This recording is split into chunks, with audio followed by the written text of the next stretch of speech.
that was close. Yeah.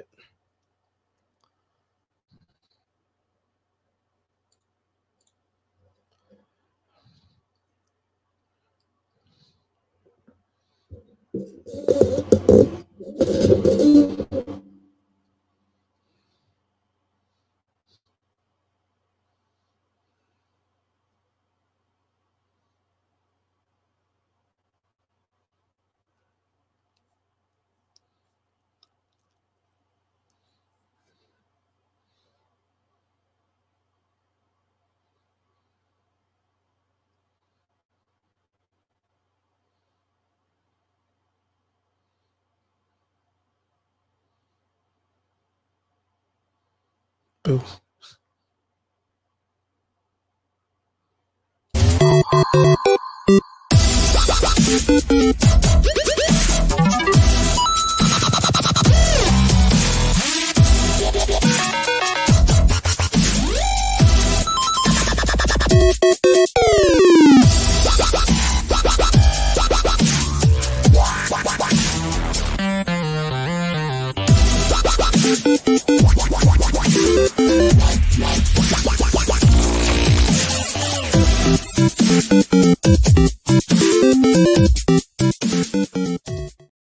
And what is up? Welcome back. It is Sunday night. You're here in the Average Boys podcast. It's your boy Crispy, and I am actually here chilling out solo today. I have a couple of the guys going to jump in a little bit later, but everybody's got some stuff to do today.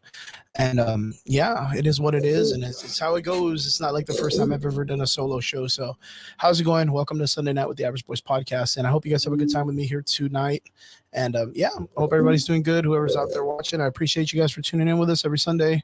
And yeah, this past week we had a pretty interesting week here in the South Texas area. We had a huge tropical thunderstorm that was supposed to come by, and it ended up hitting us with a bunch of scatters. So as much as everybody was really scared and worried, it really didn't do much. It didn't really do anything bad to our area. It was just kind of I guess kind of scary if you think about it, but yeah, everybody did really well. Everybody survived. Not a lot of damage. I'm not really sure how it did in the lower parts, closer to the east area with South Padre Island and Brownsville and all that stuff. But hopefully, everybody did really, really good and nothing too crazy. But overall, yeah, nothing too crazy that the Valley hasn't seen before when it comes to weather. But today we're going to be talking about some interesting things. Of course, we got Star Wars. I'm going to write this in. The Acolyte. They just dropped a new episode, so we're going to be talking about that. I really haven't seen episode 4, but overall the entire season. After that, we did get some interesting information. Spaceballs, sequel in the works. I forgot how to spell sequel. Sequel in the works. And the other thing, too, is gaming drama.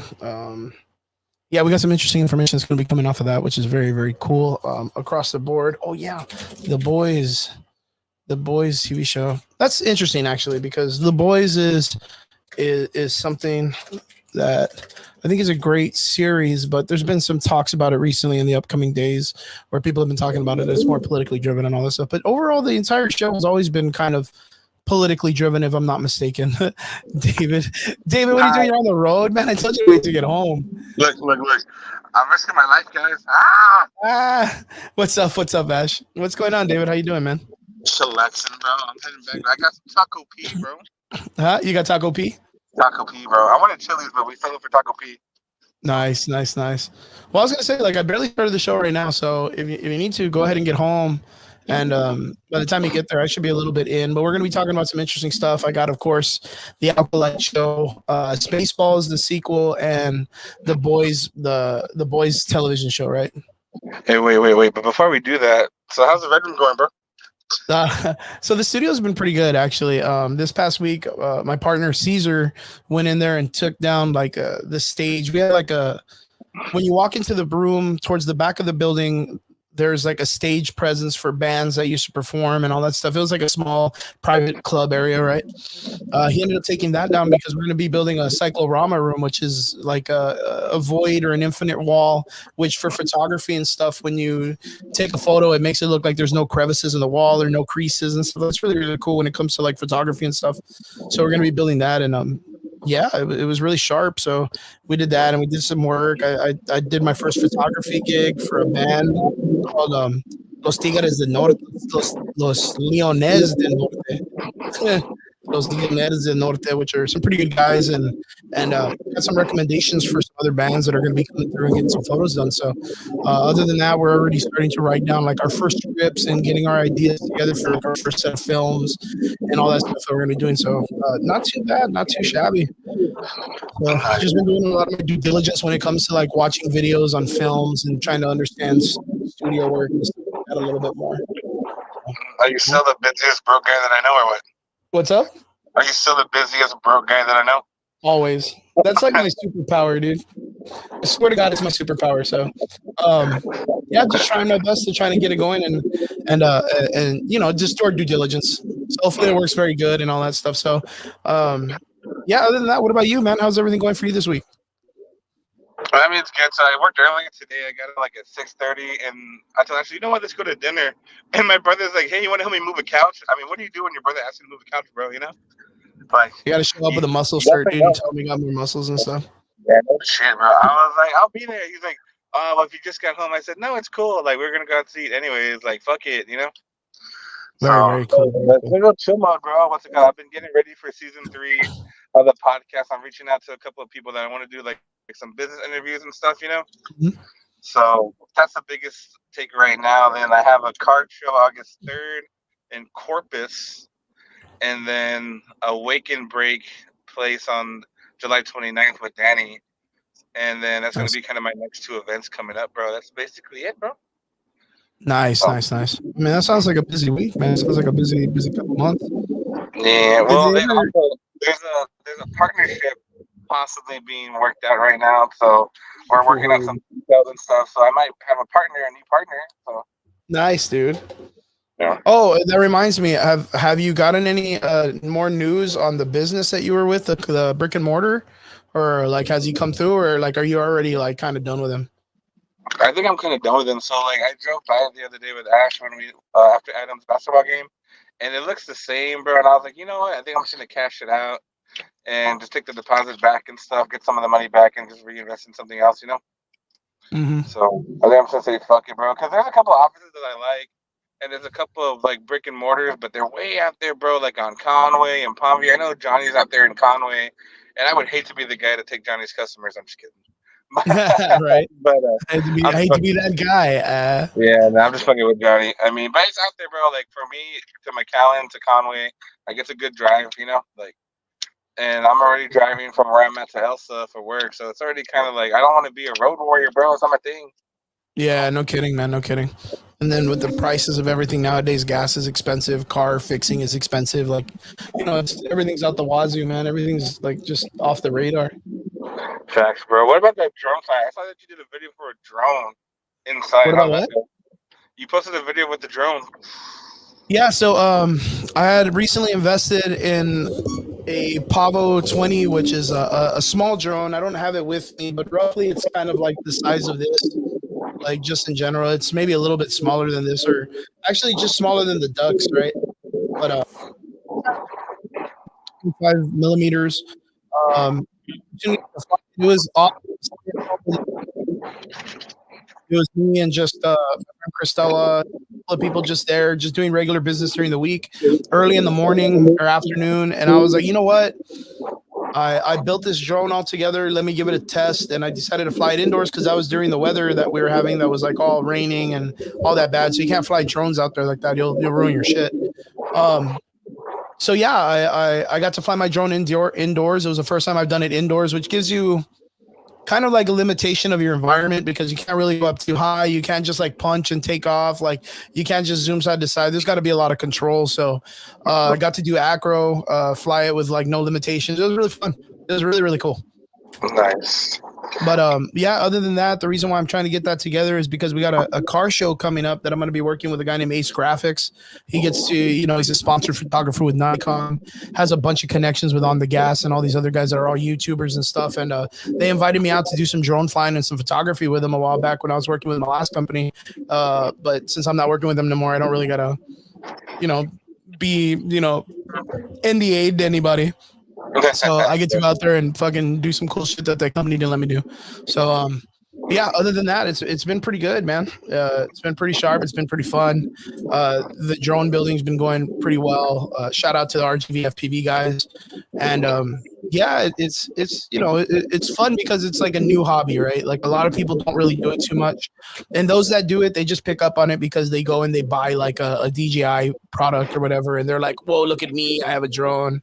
But there's like a whole like different like there's a whole different environment when it comes to drone flying. Like people will fly like in their own terms or whatever, but like the way that me and my friends do our drone flying with the FPV guys is like, well, we do a bunch of crazy stuff. Like the guys I go with, they ruin their drones when they crash in. It's like a $300 item, and they're just like smashing it into stuff just for like the shits and giggles, dude. It's like a rich person. It's like an old man version of skateboarding.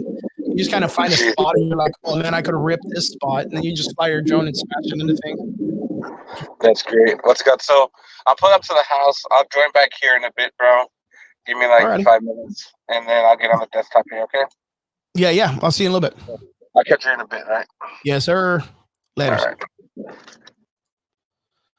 Yeah, guys. So welcome back. That was David. David will be on the show in a little bit. He, as you saw, went to dinner. I have a couple guys. Nico's going to be jumping on a little bit, and Brian said he might jump in also. We're going to be talking, like I said, about Star Wars, The Acolyte, The Boys, and Spaceballs. Spaceballs is probably the one that I'm most intrigued with because, of course, like you all, like I grew up in the 80s, of course, not a lot of you, but most of my friends and my generation grew up in the 80s, and we grew up with this great film in the 90s called Spaceballs, and Spaceballs has always been this fantastic fucking movie. And recently it came out, I want to say like last week or the week before, that Spaceballs is going to be getting a sequel. And with the current dichotomy of the Hollywood and stuff, I wanted to reach out and ask people in the comment sections what they thought, the possibility of us maybe getting a solid Spaceballs movie.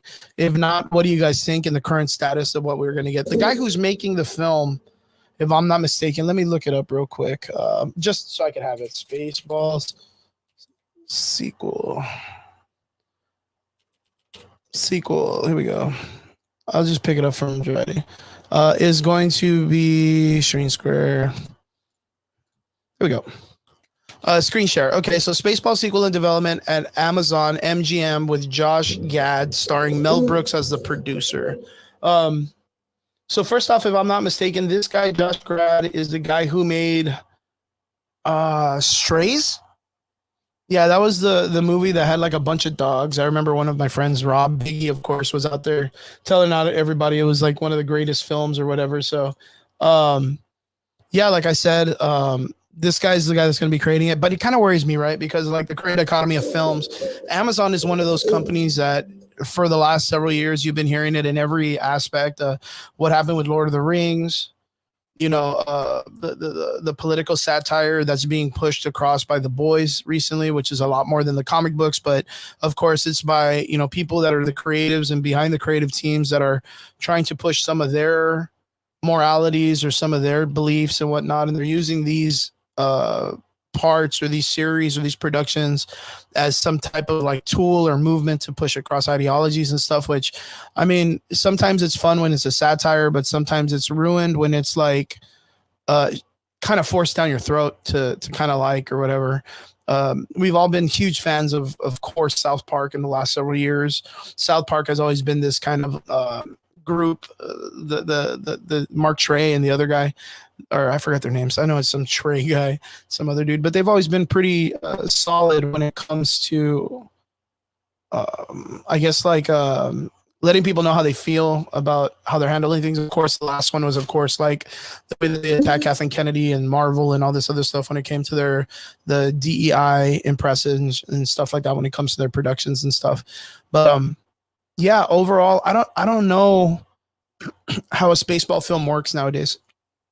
I think if it jumps in and it kind of does what all of these other productions are doing, I think it's going to be a failure. The reason why is because I'm just kind of, I don't know if you feel it, but I feel it. I've been feeling it for years that I'm kind of getting tired of the arguing when it comes to films in Hollywood and stuff like that. It's really hard to explain, but like, last week we were talking about it. Of course, everyone is like at wits ends right now across the internet and on social media, on YouTube and stuff like that, for the situation that's happening with Star Wars: The Acolyte. And right recently, it just came out last week that The Boys is kind of making people mad, and some people are like, "Oh my God, I can't believe you didn't know this was about you." And these series and films that use IPs that are more popular than them to begin with, and then these people like ride coattails on these productions, and then come in and act like they were like a creator or something that they're doing is like reinventing the wheel, and it really doesn't work. It really doesn't work across the board, and I really hope that's not what they're going to do with the Spaceball series. Of course, this guy was he has a writer, and one of the writers wrote for the Ninja Turtles series, Mutant Mayhem, which is the current animated film that recently came out. I want to say 2 years ago or whatnot. And I mean, it wasn't that bad. It was very cool when it came to like the way that they wrote out the Ninja Turtles to be such a character, like real teenagers. Like, I guess that's the easiest way to put it. It's like a bunch of Nickelodeon kids doing their thing. But of course, it's written by a group that wrote like Sausage Party or like Super Bad or whatever. Like those kind of guys are writing stories for children.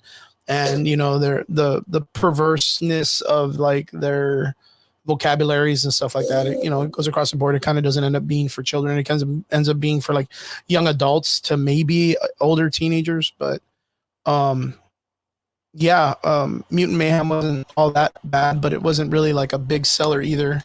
So for us to know that Spaceballs, this genuinely loved across the board series, is going to be kind of like recreated in 2024 in the new dichotomy of what Hollywood is. I'd like to know your guys' point of view on how you feel about Spaceballs being recreated in the nowadays time.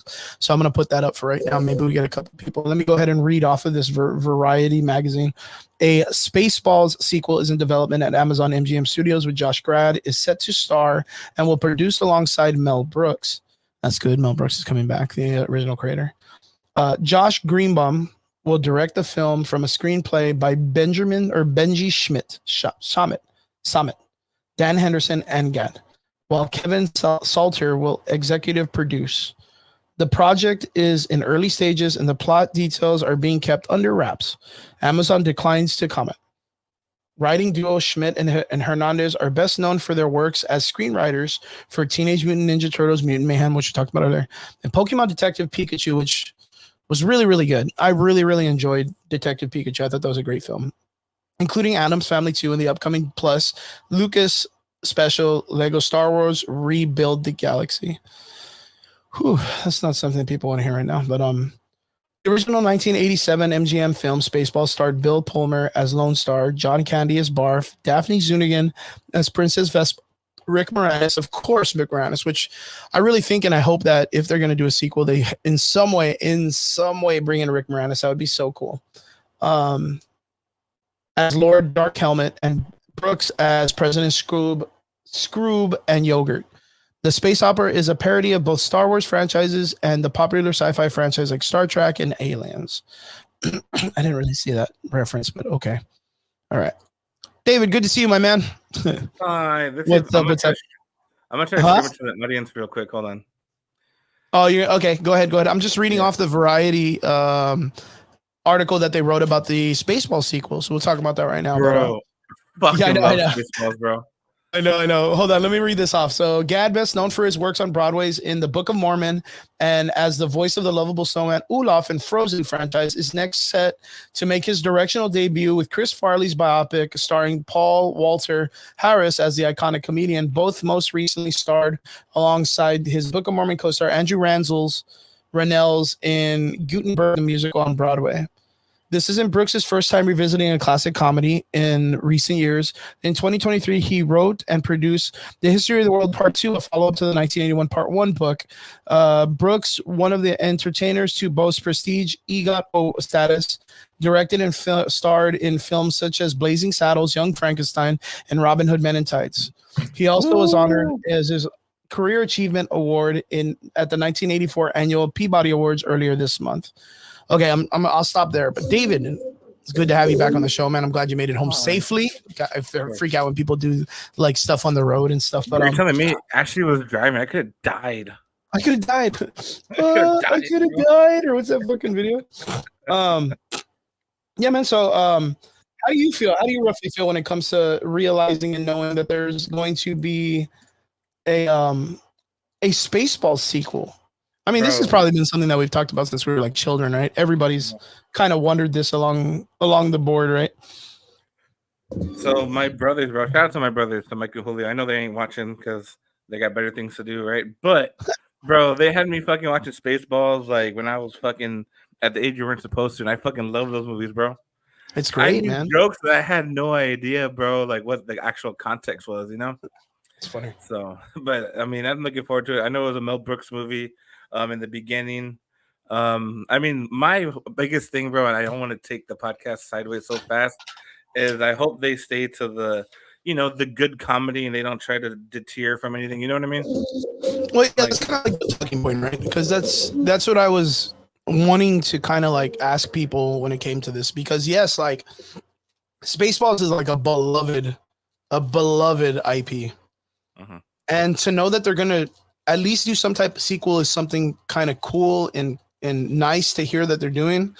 But in the current status of like the way Hollywood has been treating films and IPs recently, like how do we feel about this across the board? Like, you know, I mean, there's not really like a large grasp of people when it comes to like the comedy scene. It's like the people that wrote like wrote the Ghostbusters series, or they wrote Pineapple Express or Superbad, or I mean, across the board, there's really not much after that. Maybe the people that wrote Jumanji, like what, the fucking Sausage Party, Superbad, like what else is it that we have to reach at for people that can do these type of films? Like, for me, you know, to hear that Gad, the guy that's going to be doing it, he's the guy that helped with well, the writers of the movie that they're going to choose are two of the writers that did Teenage Mutant Ninjas Mutant Mayhem, which was the most recent animated film that they had put out. And I mean, it was all right, but I really wasn't a big fan of how they chose to take the direction of like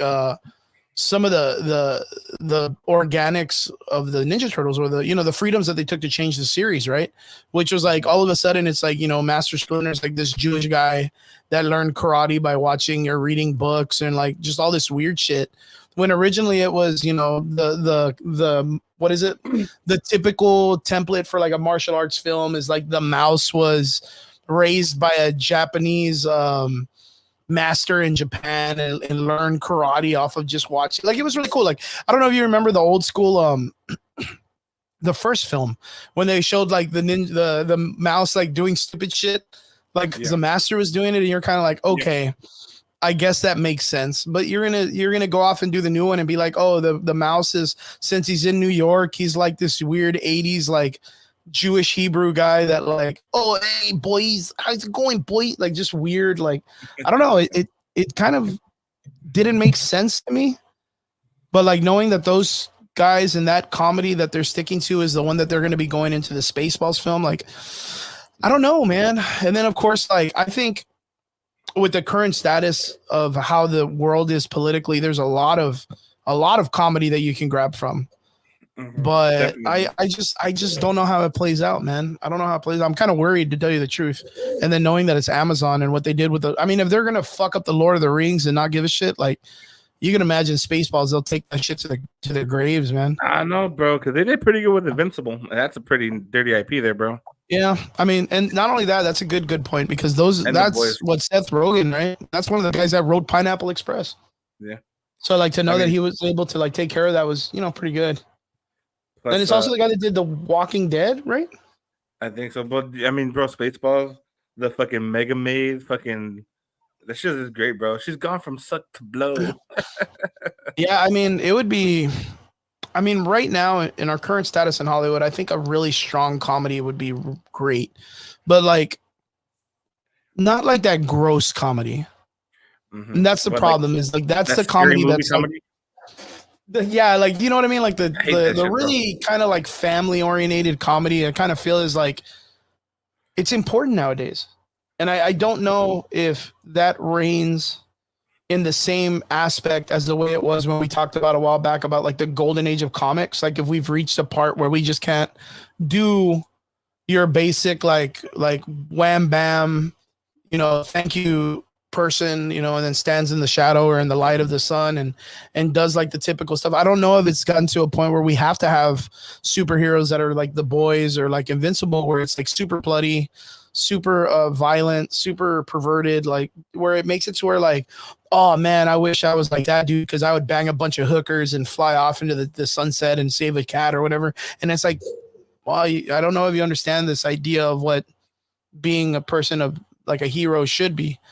So I don't know. It's interesting. Elizabeth, what's up in the comment section? San Antonio in the house says, I'm surprised Hulu isn't having it since they had the History of the World Part 2. Oh, that's a good point. How was it though? Did you get to watch it, Elizabeth? History of the World Part 2? I want to like, knowing that he produced or was a part and wrote a sequel to one of his original IPs, I would like to go back and watch it and see if it like sticks up to his old comedy. Because, you know, that tells a lot. That tells a lot, but knowing that they're gonna do Spaceballs would be really great. And okay, well that's cool. Elizabeth says she liked it. I'm down. I gotta check it out too. It's on Hulu. I'll make sure I gotta watch that. But yeah, I think right now with like, especially with the current state of Star Wars, I think there's so much comedy to like destroy. Like, man, dude, they have so much material to kind of work with, dude. You know what I mean, bro? They're gonna do the fucking. The Kylo Ren truck, bro. Yeah, like man, they have so much. Like, of course, they're gonna have like a comedy thing for like the Baby Yoda, because they had Mel Brooks as the original like Yoda in the old school one. Oh, that's you remember? True. So the like, Schwartz. the Schwartz and all that, dude. There's so much opportunity for them to like, with all the mess that Star Wars has done in the last several years, that they're going to be able to make fun of, like the Mandalorian, Boba, like, you know, even Vader himself, and then all this other stuff that they're kind of messing with. Like, my biggest thing was like, if you're a fan of Spaceballs, you know that it would be Spaceballs Part 3, because Part 3 was going to be in search for Part 2. Yeah. So I thought that would be a genius move if they were to do that, because that's about right. You know, from 1989 to right now, like you have a pretty good opportunity for it to be like a third movie or like a trilogy. Fucking Bart. Says, what's up? Good evening. Eels, my boy, says, I think we just expect so much that we just get unhappy about things. You know what? I 100% agree with that. I think, you know what? And I really think it's like based on like that whole entire 10 years that we got with Marvel. Like it really, like the first 4 phases really gave us like an astronomical set of films that I think across the, yeah, dude, it's like, it was magical, man. And then it gave us like, imagine breaking the curse, right? During that time, there was the curse of the sequels usually suck. Do you remember that? Sequels usually suck. You know, you get a second movie, it's probably going to suck. The first one's always better. That was a whole period of life that we all grew up saying that. And then Marvel comes in and makes a fucking 10-year sequel that just works. Like, it just works. Across the board, it was a bunch of movies that just were equivocally connected to each other. And now it's so hard for us to accept. Imagine this. Imagine this. Look at how, I'm going to say this. Look at how privileged we are when it comes to films. How many films in the last like 5 years have you gone to and waited after the credits to see if we got an after credits scene? An after credit scene. Inside Out too, bro. That's like every movie, right? That's like every movie. It doesn't have to be a Marvel movie. We just sit there and we wait and we're like, is there anything after the credits? Because Marvel created that as a kind of like an additive that they kind of gave us just to be like, oh, here's a little bit to keep you guys waiting. And then it just stuck with us so much that we just believe that that's the way it should go. Mm-hmm. But you know what I mean? Like, that's a huge privilege. No film has ever done that before, except for what Marvel was doing. And of course, I don't think anybody's ever really gotten it the way Marvel has. But still, like, we would usually just go to the movies. You go in, you see your trailers in the beginning, you sit down, you watch a little intro, you get your film, you end credits, you take off. That's it. It wasn't until Marvel that we ended up staying. And now, like, for every one of us, we all have to ask each other or look on the internet and be like, is there an after credit scene to this movie? Is there an after credit scene? And it's so nuts to think, like, that we, or that every movie should do that now. Yeah. And that's kind of like what Eels is saying, right? Eels puts, I think it was just that we expect so much and we always get unhappy about things. And I wonder if that's like, I wonder if that's a part of all of this. Like when it comes to it, like, yeah, like the idea of Spaceballs doing a sequel and us being excited, that's one thing. But that irrational fear that we have that they're going to ruin something that we love is there too. You know what I mean? Like it's there. And that's what sucks is that, you know, I've said this a million times before, but like, who are we to judge on what the creators decide to do? Like, I remember that was really prominent when it came to the Ghost in the Shell film, right? Do you remember Ghost in the Shell? I didn't watch that one, bro. Straight up. You don't watch it? I remember did. like the previews and stuff, but I never saw Ghost in the Shell. So I'm a pretty big anime dude, right? And Ghost in the Shell was one of those films that I had seen a long time ago when I was, you know, younger in my teenage years during, you know, back in the day during Moses' time and shit when televisions weren't even established. But it was a great anime. It was like, you know, one of the masterpieces up there with like Akira and Evangelion and all this other stuff. So to hear that they were going to do a live action just like they did with Battle Angel Alita and all this other stuff, like I was really excited. So when we got the film and it's Scarlett Johansson and she's out there doing all the stuff that the colonels or the majors doing, like it was one of those things that we were like, damn, this is really good. Like it's really good to the anime and stuff like that. And then not too long after that, we started getting like, why the fuck is it whitewashed? Why the fuck is there Asian? Why is it not a yellow person or an Asian person or yellow washing characters and all this stuff? And there was people that were so upset because of the fact that there was a white person playing a major character in an anime film, which my biggest thing was like, well, during that time in animation, they always drew characters to look white. They always drew them to be like white, pale skin, blonde hair, you know, blue eyes. I mean, even Goku like transforms into this type of character and he's not even like a human being, for fuck's sakes. But, you know, for us and for a lot of people to have the opinion and be like, they fucked up, like, fuck them, fuck this, fuck that. And then the director of the film to be there and be like, yo, I can't believe my animated series that I drew when I was younger has fucking Black Widow Scarlett Johansson playing the major role. Like the number one action female star like in the universe right now playing my character. How fucking cool is that? The director was just like ecstatic to have her, and fans and all these other people are like, nah, fuck that. You're racist and you're all this stuff. And it's like, how are you going to tell that to the fucking director? Like the guy who created the goddamn the animation itself. Like, how are you going to say that he's the problem when it's his thing? I mean, I don't know if that goes across the board because, you know, current Star Wars removed George Lucas during the prequels. I mean, he was already pretty crazy and out of fucking pocket with a lot of stuff he was already coming out with. But, you know, you had him still kind of like producing some of the stuff and being a producer and some of the ideas and stuff like that. But nowadays he's just completely removed. But like, who are we, the fans, sometimes to go off and be out of pocket ourselves and curse at these people for going in the direction they're doing? I mean, for me, it's one of those things like when it comes to needing to judge something is when you have to be kind of fully prepared to be critiqued for what it is that you create. And a lot of the time these TV shows and stuff go for like awards and stuff like that, but we don't know the process in which they judge these films. And I think that's important. It's important to call people out when they suck. If you have a friend of yours, now let's say he says he's a really good artist and you pay him $250 to draw you something and it's a fucking stick figure or a tracing or something like that. You're not just going to be like, oh, well, art's subjective, I guess. Subjective. Yeah, you're not going to say that. You're going to be like, hey, bitch, I gave you $250 and you said you could do art. This is bad. You know, give me my money back and fucking go back to practice. You know, you're not gonna just be it's subjective and just be like, oh well, helping an artist or whatever. You're gonna kind of, you know, stick to your wits end when it comes to a certain a certain deciding factor, and I think that's very important in the format we are right now. I think across the board there's a lot of hate. So like, are you at all caught up with like the Star Wars Acolyte stuff? So I just watched the episode yesterday, bro, the newest one that came out or whatever.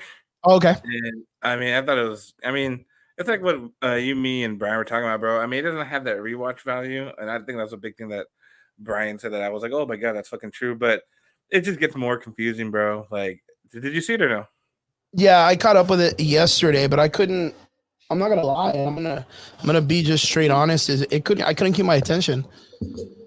It didn't keep my attention. So like I kept, going to other things or like scrolling through my social media or something else. I just really couldn't focus on it. And I'm trying because of the factor, like I'm one of those guys that I like to go against the grain. And right now, you look at the fucking, I don't understand the bickering part. Like, I don't understand, like, damn, dude, there's some like YouTube channels out there that are like, fuck them and fuck that and fuck you and fuck them. And it's like, hey, dude, control your pussy, dude. Like, you don't have to be you don't have to be a piece of shit. Like, just critique the thing, but give like real fucking, give real feedback. Give real fucking feedback. But it doesn't help too that like, everybody that's on both sides of this equation is so like it's so tense. Mm-hmm. It's so tense. You know what I mean? It's so tense, and I don't know how to put that into like any different concepts, because like at one moment you have the main people that run Star Wars being like, oh well, we're gonna make this and we're gonna make people upset, and we know what you want, but we don't want it to be like that and whatnot. But I don't even know. Oh, David, I lost David. The Star Wars people are after him. I guess they fucking realized we were going to talk about him and they just jumped on that shit. But yeah, I think everybody's just really tense when it comes to like how they accept these episodes and stuff. Let me go back real quick and read some of the comments now that I got a little bit of time. Elizabeth says there was Barf at a con recently within 2 years, and he had made my day, mostly because he has Spaceball's face mask on, and it was great. Oh, that's super cool. I like conventions when people give really, really cool cosplays and stuff like that. Elizabeth says, I wish we could go back to the first season of Marvel films that dropped when Deadpool first dropped. Word up. Welcome back, David. What happened? Not today, Jesus. Not today. Your laptop? I don't know, bro. My laptop did a forced reset, bro. I was like, what the fuck is this? So... Damn. I was saying I'll get back to Star Wars. Yeah, no shit. They were like, y'all talking so much shit. Fuck y'all. Yeah, fuck y'all. fuck your laptop, and they just fucking attack the shit out of it and stuff. That's crazy, man. I totally thought it was like, yeah. I just figured it would be your Facebook, your laptop. Yeah, but yeah, cool, I was reading some of the comments real quick. Let me read the comments. Elizabeth says, I wish you could go back to the first season, or Marvel films dropped when Marvel Deadpool first dropped, and now I'm like, but I will be visiting the theater for, of course, Deadpool versus Wolverine, but there really hasn't been anything else that I am interested in. And then she says, Ghost in the Shell is doing some theater showings, the animated film, kind of like how Ghibli films. Oh, yeah. Some films are going back and they're doing like anime nights and stuff like that, which is really, really cool. Some of them, the one I want to go to is like the Star Wars, man. When they do the Star Wars Day and they do like all 9 movies, I would totally like to just fucking sit a whole day in the theater, dude. Just a whole day, dude. I ain't doing anything anyways, you know what I mean? What if they play the Acolyte in between all the movies? They're like during your intermission, you get to watch the Acolyte. You're like, no, thanks. I'm gonna get ice cream or whatever. I'm gonna go get fucking lactose intolerant poisoning. EO says, well, everyone thinks they know everything, and they do a bad job, and then get called out and put on blast and tell everybody that it's true. Yeah. The Star Wars Acolyte, I have not wanted to go back and watch it. True that. Skynet is watching. Yeah, no kidding. You just saw it right now. He just got kicked off again. Man, David, gotta get your shit together, man. Your technology's falling apart. Skynet's coming after you, my dude. But yeah, I think Eels is on fire today when it comes to what he's talking about. There's that's been the biggest concern is I think there's been like a turning point when it comes to filmmaking. I think there's this really big hype to grab really big franchises, right? Like, let's say probably one of the biggest ones I think of is like Akira, right? Akira is a huge franchise. And I think there is a dichotomy of people that would be willing to buy that franchise up just so that they could do whatever they want to it. Because they believe themselves that they are more intelligent at creating things than this intelligent person did or that team of people did to create a masterpiece. And the problem is the people that are believing that, they've never done shit when it comes to creating. They're all trash and they're all beginners, but they jump the gun and they jump at these things. They all think they're Anthony Scorsese, or they all think they're like James Cameron, and they're barely doing fucking The Room and shit like that. So in my opinion, welcome back, dude. You're back on the laptop. That's G, man. That's G work. I switched to the comments and I was reading it like as you were going through them. And it fucking kicked you off? And I hit X and then I was like, motherfucker.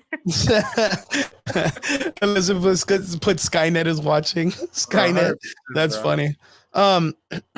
Yeah, what I was talking about is like when it comes to like Star Wars and all this stuff, I think Eels is like right on point what he's talking about, which is there are certain people out there that believe that they think they know more than the people that have done good jobs before, right? You look at something like Star Wars and, back in the 70s, in the 80s, and then into the, early 2000s or whatnot, when it came to the prequels, like there was a lot of effort and a lot of love and a lot of pressure that was brought in when it came to being like, oh man, the original 3 Star Wars movies, it created a phenomenal environment and a community of people that love sci-fi.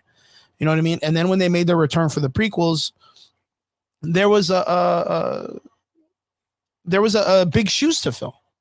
There was big shoes to fill because they look at it and they were like, you know what? We want to make the prequels. We want to make it its own independent thing, right? But we want it to be just as beloved and loved as the original 3 movies, and we want to stay as close to the source material and as much as we can. And I think that's what made the prequels a little more successful when it came to the last trilogy of Star Wars, is that when it went in and there was like a care to make sure they didn't let the fans down. When it came to the last trilogy of Star Wars, it was one of those things that you brought in directors that were like, well, I'm a genius because someone told me I was a genius for what I've done before or something I did. So it would be really, really cool if I got Star Wars and I did whatever I went with it. And that was the problem. It was one person trying to please themselves rather than and please, of course, the money make part of the series rather than the fans. And I think that's what it's been, is like they're not really in it for the fans anymore. They're just giving us what they believe we should want, instead of it being like, hey, I know what and it's not hard, bro. Like, it's not like they weren't making fucking movies before for the fans. You know what I mean? I just think that the approach is so much more different. Eel says it's Disney, bro. They're talking about the show to shut them down. I don't know what that means. It's Disney, bro. They are talking about the show shut them down. I don't know. I'm kind of a little confused. Eels. Got to rewrite that. Elizabeth says, I would watch a live action Akira, but only if JYB John Yun Bosch is in it somehow, since he dubbed it. Yeah, that would be really cool. That would actually be really, really cool. There's a couple of other people that would be really, really good. What's up, Miguel? Good to see you, my man. But I mean, Elizabeth, like really, really taking into consideration like the standpoint of what Akira was when it comes to a film. It's a very politically driven show. So like you already know that people will be like, oh, well, instead of going with the politics that's based in Akira, why don't we do our own politics and put like our own dichotomy across the board? And it's like, there we go again. Like we go into films to escape. There used to be this idea that when we would watch a film, it was escapism. Like I didn't watch the fucking movie Avatar because I wanted to like learn that the president was this dude with orange skin that was just being a cunt and stealing money. I wanted to watch it for fucking big aliens, guns, explosions, and like giant mechs. Like I didn't watch it for anything. Fucking the Matrix movies, like I didn't watch it for the dichotomy of politics. I watched it for the fucking kung fu. Like action, you know what I mean? Like the action, man. I mean, do you watch, like, let's say if you're into romance movies, do you watch the romance movies to hear about who the guy voted for, or do you watch it just to see them do like running in the rain and fucking telling them each other cute things on the phone before they go to sleep? Like there's things that you watch these films for because you want to escape your own personal situations in life. You don't want to go watch a film based on your job. Like if you went to a film and it was based on exactly what you did, you would fucking hate it. Unless it was like Waiting, right? Waiting, the movie with Ryan Reynolds. You remember that where he was like shenanigans and shit? He was a waiter, and all he did was like fuck people's foods up. Like that's kind of like the dream, I guess. You know what I mean? You would want to see something because it's a good comedy, but yeah. Was talking about the laptop. Is that what he was talking about? It was Disney that shut your laptop off. Is that what he meant? Yeah, it was like Disney shut it off. They were like, bro, my equipment's trash. Shut him down. That's funny. Elizabeth says, I didn't mind episode 7. 7 was decent. 8 and 9 went off the rails. I think losing Carrie and the other 2 directors. Yeah, I can agree with that in some way. I don't think it was the loss of Carrie Fisher because if you think about it, they were killing off those characters anyways. They literally, like in a fucking trilogy, they killed off the original 3 heroes. Like it was like fucking nothing, dude. I gotta add this. So fucking Han Solo was one that died, right? So fucking Ashley, bro. Ashley got me a fucking Father's Day card, bro, with Han Solo on it. And I was like, you know how this ends, right? Like we saw the movies together. And she's Did you put a hole in the middle of it? That would have been funny if she put a hole in the middle of the card. Yeah, no shit. I was like, the son kills the dad. She's like, oh, my bad. I was like, she just stabbed it right in the middle with a hole, and that would have been fucking funny, dude. That would have been damn good. I really think that where it went wrong was episode 8, right? They bring in Rian Johnson, and Rian Johnson decided to flip everything on its head. You know, added a whole bunch of new like Easter eggs and like little paths for different openings for different things. And it's like, bro, like we're on the last strip of the race, and you start to add extra shit that we don't need. Like, why are you doing this, my guy? We're supposed to bring this to an end, not add more problems to it. And I think that was one of the biggest things. That was one of the biggest problems. He just added a bunch of weird shit to it. He introduced like that whole rich world. Like where everybody's just rich and you know they're fucking gambling and they're like, oh, look at these people, like these guys both give weapons to both the fucking rebellion and the empire, like they're the real villains and all this stuff, and you're like, oh fuck, that's right, damn dude, look at these fucking rich pieces of shit, and then like boom, nothing, they just get to stay rich and nobody fucking gives a shit about them or whatever. The kid that pulls the broomstick at the end of the movie has superpowers, no one gives a fuck about that kid anyways. Like it's just across the board, he just added a bunch of random shit that we didn't need. But she also says Pizza the Hut needs to be a villain in the movie, or I want his backstory as, I mean, if we're looking at the dichotomy of Star Wars, Pizza the Hut would just be a mob boss, which I mean they did an excellent job in Spaceballs with. Pizza the Hut, dude. We got to go a whole episode of Spaceballs. I fucking love that movie. That would be a great. I would love to do an entire episode dedicated to Spaceballs. I would love to just talk about how good it was. Eels, hell of a good movie. Yes, it was. And said Elizabeth said they had a pharmacy tech show on Amazon. I think I heard it was good. Never watched it. A pharmacy tech show. That's weird. Some shit, bro. I can tell you that right now. Yeah, I mean, Amazon's got their fingers in everything, man. Like literally everything. They just did a movie about, I want to say, the WNBA. They just did a film about the WNBA not too long ago. But oh yeah, and that's the other thing too, man. The internet's been a crazy place. Miguel's like, what do you guys do when your NES games won't work? You know what they do or what? He sent me the damn meme, bro. Yeah, the Hawk 2. I mean, that girl, like, what's the story? So this chick was doing like one of those like drunk interviews.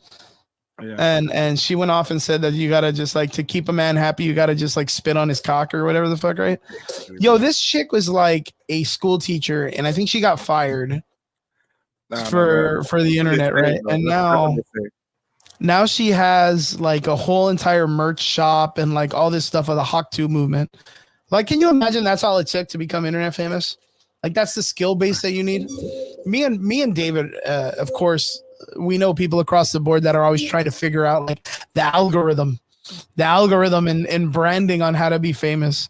That chick just hit it with 2 words, bro, and it was an onomatopoeia. It wasn't even like a real stature, bro. Like, you know what I mean? Can you imagine all that hard work that you're like, yo, let me teach you how to brand yourself better, and then this fucking chick on a drunk night just says Hawk 2 and most famous chick on the planet. It gets to meet the president next week, kind of thing. You know what I mean? T-shirts and fucking everything. Yeah, she's gonna be a life coach. She's gonna be on the fucking David Garvey or what's that guy's name? Oh, fucking David V or what's the David V or something? Gary V. It's gonna be like Gary V show. That's nuts, man. You don't know Um, me, son. Fucking You don't know me, son. So tell me about your Alkalite episode 4 experience, man. You know, bro, I'm not gonna lie to you. I watched the first 30 minutes, then there's about 15 minutes I didn't pay attention. Then I just saw the Chewbacca wannabe with a slash or whatever. But I was the most annoyed, bro. At Check the it end out. of the episode. Well, who's it? Check it out. We have our homie Hey, Oh, Nico. shit. What's up, my dude? Hey, you're like a fucking hour late, bro. An hour? oh No, he my told me. God. He told me he had some issues at work, so he was gonna be a little bit running. How'd it go, man? Did you guys fix your stuff at work? Fuck no. No, it stayed here. Like it just stayed dark, man. Yeah, yo, man, you guys are fucked. Like, I had to call corporate and everything, tell them the situation. I'm like, yo, we ain't got no fucking power. And they're like, what's the problem?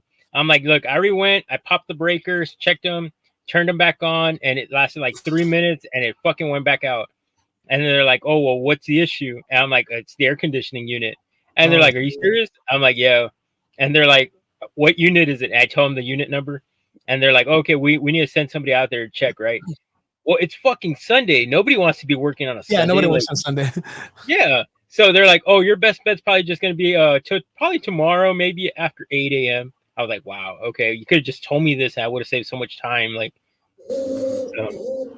You're dedicated, bro. I would have just left 100%. Bro, like, hey, that's 3 hours that I just kind of sat there in the dark. Like, okay, cool. Waiting for a fucking phone call. That's funny. Fucking crazy. All right, so right now in the conversation, we are talking about, of course, Star Wars Alkalite Episode 4. I don't know if you had the opportunity to catch up or watch a little bit of it, or no. Dude, I haven't, I swear to God, I haven't even seen one fucking episode. Okay, well, I really Horrible. don't think you're missing too much. But David got to watch it. I got to watch the majority of it. Whatever my sleep paralysis allowed me, my sleep paralysis demon allowed me to watch the show before it knocked me out every time. But yeah, but I guarantee hold on, you probably heard. What's up? Hi, Michael Betancourt. He jumped on. Hey, what's up, Mike? Good to see you, man. Across the board, like, do you are you pretty familiar with the? I mean, I guarantee across the board, you've been watching like all the YouTube stuff, and you've seen like all the drama that's in like evolving from just this one show. Okay, so I heard from the last one, I think it was episode 2, Mike? that everybody was hyping up episode 3. And then the last week that I was on with you, you said that it wasn't really a big fucking deal. Like they kind of blew it out of proportion. It really wasn't like a big thing that everybody was expecting. You know, I don't know. So like I said, I haven't seen not even one episode, but of course you see little glimpses here and there. Like, but I don't know, man. Like I just haven't jumped into it. I think the current status is, I mean, if we break it down, we all know that like the legacy stuff in Star Wars and in the books and all the stuff that used to be there back in the day, it's all been kind of like taken out. Like it's all retconned. So anywhere they decide to go, I think George Lucas said it best, is that it's a treasure trove of stuff that he kind of like gave to Kathleen Kennedy that she could choose to use if she sees fit. That was George Lucas saying, here's a bunch of shit, thousands of pages of books, games, board games, cards, movies, comics, everything. I'm going to push this to her. It's not official anymore. It's not canon. None of this stuff is a part of it. But if she chooses to use anything, she has the right to do it. And I think that's the current status that we're in, is that these people are kind of picking and choosing on what they want to go with, and they're trying to go out there and create something bigger. You know, there is like when it comes to a lot of people are complaining because they've introduced these witches, right?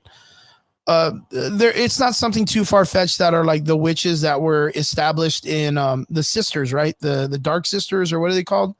The ones that are in Ahsoka Tano, I forgot their names, but they're not very far-fetched. So what if by chance, and I'm not saying it is what it is, what if the witches are an earlier organic status to what the Sisters of Dathomir end up becoming later? Like, what if that's like the antithesis to them when they were like 100 years in the past? You know what I mean? Like organically, if it ends up, you know, going and going and going and going, eventually they're going to become something bigger and stronger and whatnot. What if that's the case? Like, I think it's just a lot of people are, when it's not given, it's like Eel said, when it's not given to us and we have this high expectation, it instantly breaks our heart the moment we get it. And I think that's what's going on a lot. And of course, there's a lot of just hatred across the board because of like politics and where people sit and stand in politics and stuff like that. So people instantly go against it at the very beginning, right? So Okay, so somebody like myself that hasn't even seen one fucking episode of this thing, Mhm. is it worth my time? Really, that's really the question here. Like, right now, do you think it's building up to something that's going to be fucking awesome in the future, or do you think it's kind of like you're not even sure where the hell it's going at this moment? I kind of feel like it's hard to tell because they haven't given us a lot of information on what everything has conspired to yet. And that's the problem is we're about to be episode 5. Eels is like, nah, I'm reading the fucking comments, bro. I'm over here cracking up. Everybody's out of pocket. Michael Betancourt says, my call is that the twins aren't what they are being made out to be. I think May was supposed to be a Jedi and Oso was supposed to be darker than we are currently believing. Yeah, I can see that. Like it's almost like since they were born of the thread or whatever the sisters or witches chose to call their version of the Force, which the thing is Michael agreed with me on this. There has been so many pockets across the Star Wars universe that have all been like Force users that called it something else or they were able to use that power without needing to specifically call it the Force. It's just symbolistically across the board, the most popular team of people that are using it are the Jedi and the Sith, and they both call it the Force. But there's a bunch of them across the board. So like the witches of I forgot, the Burkistan or whatever they call their place. It's like Burka, Bethically, I don't know. It's like some weird planet. But they call it a thread. And they say like, oh well, when you pull on the thread, it pulls from the other side, the opposite side, which is the same thing as the Force. If you push across on the light side, the dark side has to push back to create balance. It's the same concept, just a different word that people are kind of atoning to. But it's supposed to be that it's 100 years in the past, so a lot of people are kind of like, there's so many factions of people that they all have a different belief system in what the Force is. He says that the twins, one of them should have been a Jedi, the other one should have been a darker side, and I think that's true because the characters are all based on the balance, which is very much to like there was a video game called the Old Republic that had this whole thing about two twin brothers and stuff. The cinematic is fucking amazing if you haven't seen it. Like if you go ahead and watch it, it's about these two twin boys that like they're raised by this like really dark side father. They go out and they're raised to like go out there and learn the Force and then go out into the battlefield and fight. And then it so happens that the brother that shows that he's of the darker side ends up being the Jedi. You know what I mean? Because he's more I don't know, like it's just weird. It's a really cool sub twist, like a real like fucking M. Night Shyamalan moment. What the twist at the end of it, you know what I mean? But yeah, just super cool. But yeah, with the Alkali, like right now, episode 4 is out, episode 5 is coming, and I still don't feel like there's enough information for me to be like, holy shit, this changes Star Wars like at the fucking queue of it or whatnot. Let me go back and catch up with the comment section real quick. Vince, what's up, my dude? Says we need to have an Avengers Boys Alkali episode 5 watch party. That would be cool. I don't know how to do all that shit though. I need Eels' help. And then Eels, of course, says you're not missing anything. Elizabeth says I haven't watched this either, so I can't really comment on it. I'll just wait for the Cliff Note reels. Yeah, I think that would probably be a lot better, right? And then Eel says, bro, I would rather watch a backstory of Jar Jar, and I bet it's going to be 1,000 times better. Yeah. Wow. That's hardcore. Wow. And Elizabeth said, wait, so they have the wanted loom? No, they don't. No, they don't. And then Michael Betancourt comes in and says, what the witches are using in practice is just what Qui-Gon Jinn teaches, that one must be mindful of the living Force. Yeah.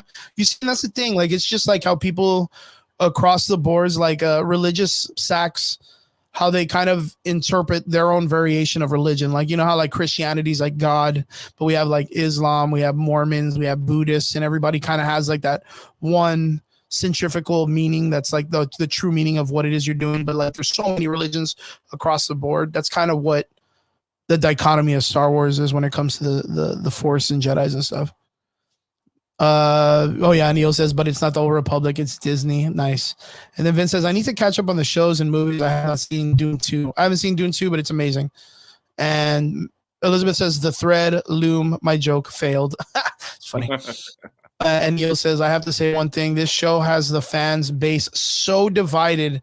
It's crazy as fuck. And I guarantee that's what I was talking about. Like, Nico, even though you have not seen the show, I guarantee like your YouTube channel is probably like just full of people being like the Alkalite ruined it.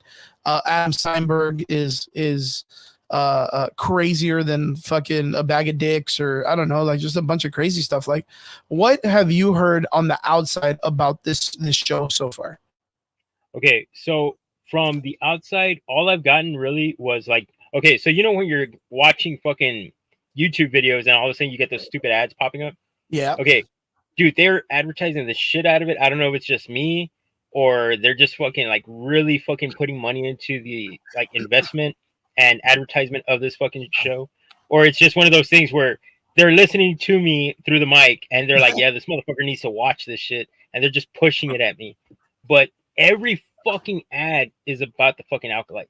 Now, yeah. Now the thing is, I was really hyped about it when I first saw the first trailer, and I actually saw the trailer with you guys here, and I got really excited because I was like, oh shit, like as opposed to using more force, they're actually physically fighting. Like, you know, like it looked more like physical fights than actual lightsabers or like, you know, like using the force to like force push people and stuff like that.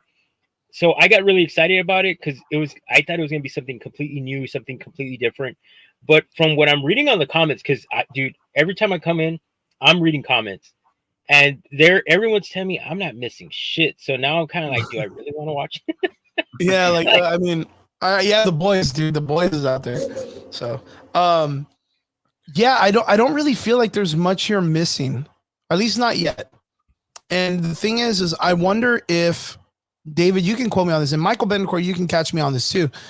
I wonder if they used like a lot of like the bait and switch for like getting people to be like, oh dude, Star Wars episode 3 is gonna change the whole landscape of the Star Wars universe and all this stuff. I wonder that's exactly what I heard. That's what I heard. Ending episode 2 going into 3, that it was gonna be a fucking banger. That it was gonna make an epic splash, and I don't know what. And then just last week you said it fucking sucked. So I was like so what's crazy is like the last ploy that I've ever seen done like this that it worked though was The Walking Dead when Glenn died. Like I don't know if you guys remember that, but like The Walking Dead when Glenn died, it was like the show had already been slowing down. You know, not a lot of people had been fans of The Walking Dead or anything like that. And then they started to bring out, well, Negan's here and Glenn's gonna catch up. I mean, you know, Daryl was like this whole brand new character, so there was already changes done in the show. But the thing is in the comic book, there was a really big, gruesome scene that happens to Glenn in The Walking Dead. I don't know if you guys remember The Walking Dead. Nico, you remember The Walking Dead? Oh yeah, where they pop him in the back of the head and they smashed his fucking skull in, right? Yeah, so that was in the comic books, and a lot of people had already fallen off The Walking Dead. But when Glenn's death came back, that was the biggest television return, like numbers wise, in history. Everybody came back to see if they were going to do it. And no one even read the fucking comic book. You know what I mean? Like no motherfuckers are out there reading comic books of The Walking Dead. They were just like, oh man, I heard they were going to kill this guy. I wonder if they're going to do it. Yeah. Cause the thing is, it's like during The Walking Dead time, none of the main characters had actually died till that point. It's one of those where they get introduced like, oh, these are so-and-so, they're random survivors that we encountered. And yeah, they might last a few episodes and then they fucking die. But you didn't get emotionally attached, or, you know, like you didn't get invested in that character. You know, and it's kind of like one of those things where this dude, he's just a regular guy. He wasn't a cop, he wasn't a sheriff, nothing like that. The dude was like a delivery guy, right? Yeah, he was like a pizza delivery dude or some shit.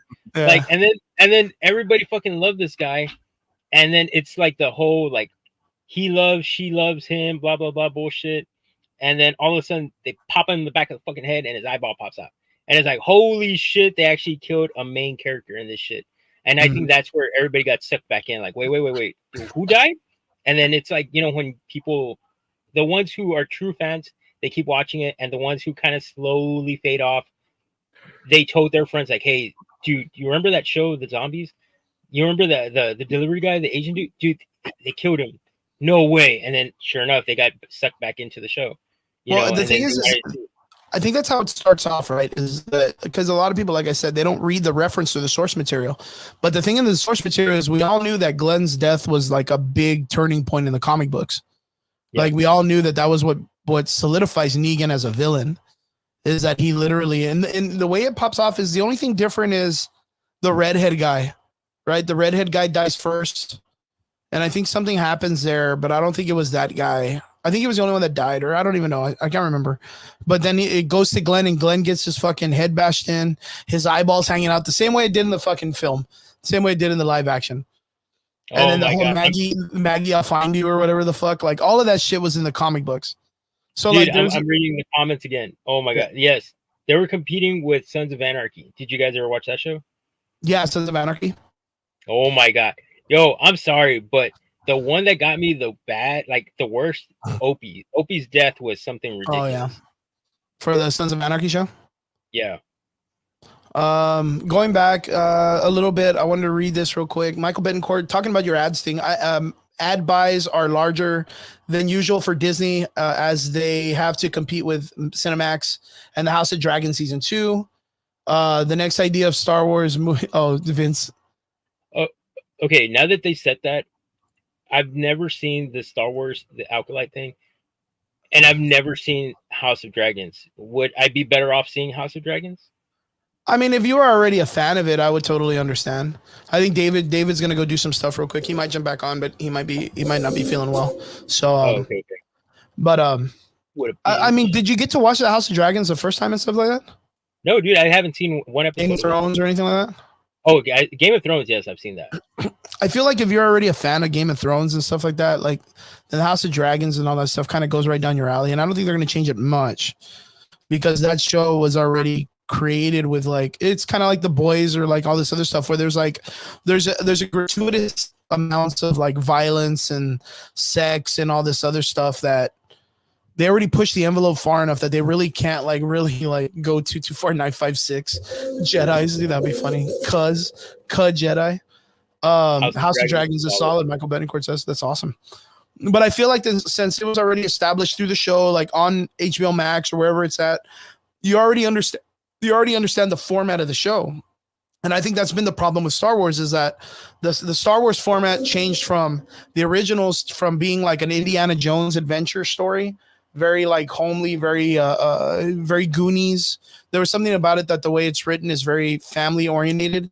Then it jumps to the prequels, which the prequels were a lot more serious when it came to like the political nature of the background of Star Wars and the whole like the desperation between Anakin and him trying to find himself in the world where he doesn't even know who he is himself. Him being this Messiah character, Obi-Wan being like the actual person to like kind of like be like the truest form of the Jedi, and like him working alongside like, you know, Qui-Gon Jinn, like they mentioned earlier, who was a Jedi, but like in the nature of it kind of like still gauge things using emotions in a way. Like, so he was kind of like, probably a lot of people are like, oh, he was the closest to like a gray Jedi, but it's because he was coached by Dooku.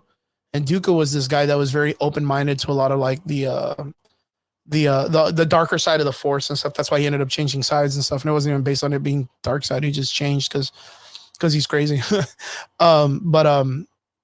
Yeah, the prequels had like a more serious, like adult tone.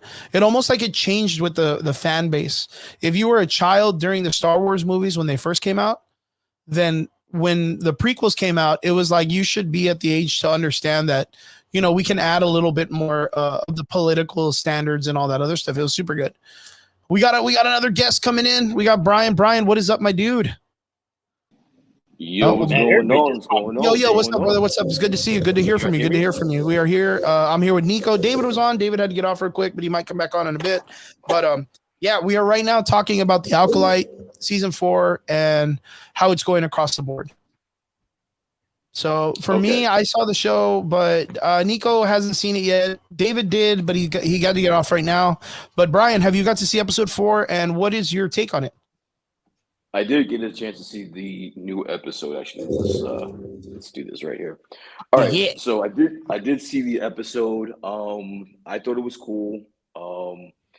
I think Going back to what we were talking about last week, we're starting to get some of those answers. But honestly, I mean, I don't know if anything we're going to say this week is going to be different from last week. But what I wanted to address is the bullshit that happened after the episode. Okay. Like, are you talking about like the overall like political standings and all that stuff? Like, are people like just jumping the gun and going crazy and ham shit? No, the main character. I can't remember her name, which is Adam Steinberg or something like that. Amanda Steinberg. Amanda Steinberg. Yeah, she did a rap video. Yeah, it's a diss track. It was a diss track about white people. So, what are your thoughts on that? What are your thoughts? Let me rephrase it. What are your thoughts about the lead character of a Disney project making a rap video talking about how toxic Star Wars fan base is and that it's probably racially motivated? I mean, it's not a good look. I mean, it's not a good look, but I mean, it's her point of view on how she sees the whole format. It's very hard for people to pinpoint what the problem with the fan base is, because there's one part of people, a small base of people that can give you a cinematic problem of what's wrong. Nico. Nico is so lost, bro. Like, he doesn't know what's going on. I'm so fucking lost, bro. I'm like, we're talking about Acolytes, and now a fucking music video dropped. Dude, is this like Kendrick and fucking Drake? So that's why. Honestly, that's the reason why I came on, because like, dude, we already know how Chris feels about the fucking Acolyte. Let's talk about the juicy shit. Like, there was some shit that hit the fan. There was some shit, over the week. Yeah, that's kind of like the thing that I was going to talk about, because like the show, it's just basic. Like, it's not anything, like it's not star bending, it's not doing anything.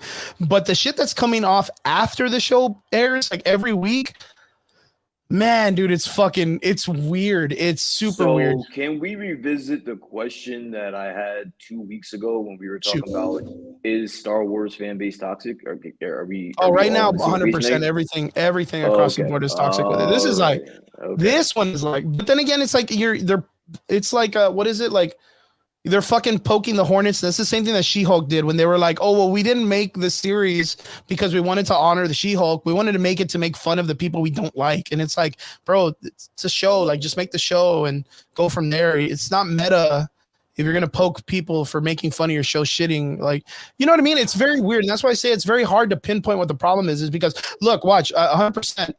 Acolyte's not a great show. It's not a good show. This is like bottom of the barrel for Star Wars. Like, it's not. But it's not a gotcha moment when you're making a shitty show and then you're complaining that the fan base is saying it's a shitty show. What the gotcha moment is like people are just being assholes. The thing is that these Disney in particular is making or is putting their actors, actresses in a really rough spot. They're putting them in the mix with this toxic fan base, and all they're doing is their job, right? So then you put this, and first off, I'm pretty sure they didn't do any type of research on this young lady beforehand, because she's a full-blown fucking activist. Yeah, like, she's hardcore. She's hardcore, man. Like she's a full-blown fucking activist. So whatever made Disney make this the lead of a Star Wars fucking show, that doesn't make any sense to me. And she did exactly what she did. Now, the one thing that I think that is going to get missed in all this is that you have this young lady. She's a Gen Zer.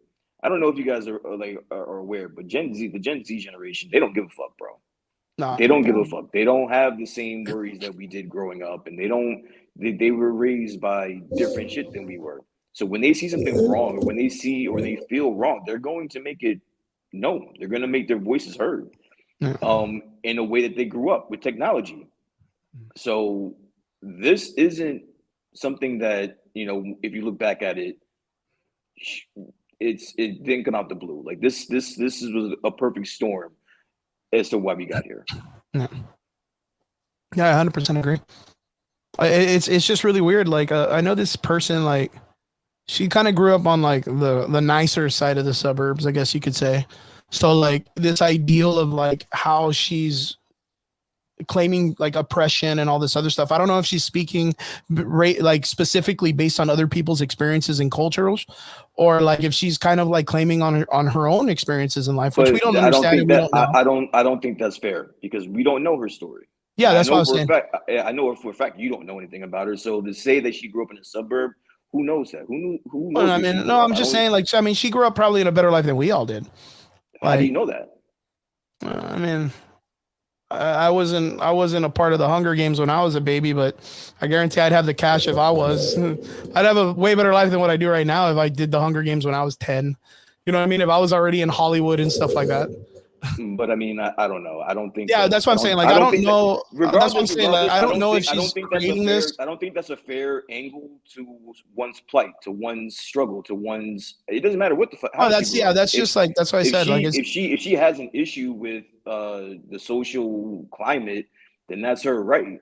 I just think none of that matters. None of that shit, what you just said matters, because if she feels as though something's wrong, then again, she's a Gen Zer, bro. She's gonna speak up and she's gonna speak out, like regardless so. of how she Do grew you up. think, based on her current uh explanations and stuff like that, that Disney has been racist this entire time when it comes to like how it's created its characters?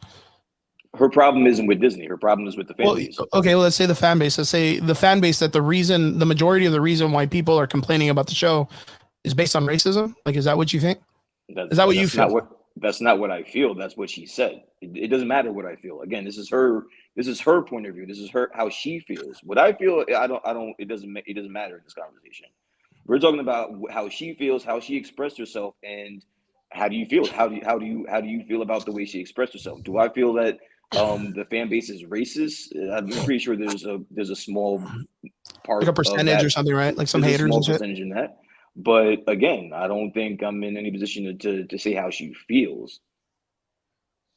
And how do you feel about it? Like overall, like her doing a diss track and doing all that stuff. What do you think it puts like the format of where we're going forward with the next couple of episodes in the series and all that stuff? I don't think it's a good look. I really personally don't think it's a good look. It's definitely not a good look. I mean, there is a time and a place, although I think that she is well within her right to speak and voice Yeah, her of course. opinion. I think there is a time and a place, and I think that you listen, if you're gonna dance, you know, to that drum or to the beat of your own drum, you're gonna have to take whatever comes with that. If there is a blowback because you're doing this representing Disney, then you just gotta hold whatever comes with it. Yeah. You know what I'm saying? Like I don't. Go ahead, Nico. On that part, I do agree with Brian. Look, we all know Disney's a monster. Okay, now for her to get this role and a very big, significant role, I totally get it, and I congratulate her on that. But if she's gonna go back and say these things about fans, you know you're gonna get backlash.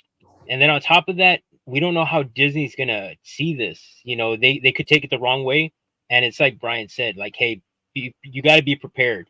There's gonna be some backlash to this, and if you get blacklisted as an actress or an actor for what you believe in, if you strongly believe in your beliefs and you're gonna stand by them, I'm letting you know right now, in this type of industry, especially with big guys like that, like Disney, be prepared to be blacklisted. Well, I don't know, man. I really don't think that someone in her position gets blacklisted. The chick that hired her, I forgot her name. The one that worked for Harvey Weinstein. What's her name? Alkalite showrunner. Let me see. Alkalite show. I can't even fucking spell. Leslie Headland, right? Leslie Headland, when they had created this character, they literally wrote it around Amanda Seinberg's, like, her as an actress. They didn't go and look for actors or have people come and do like read-offs or whatever. They literally wrote it around her person already. So she was already like considered for the role. They even created the OSHA character and the May character based on this person.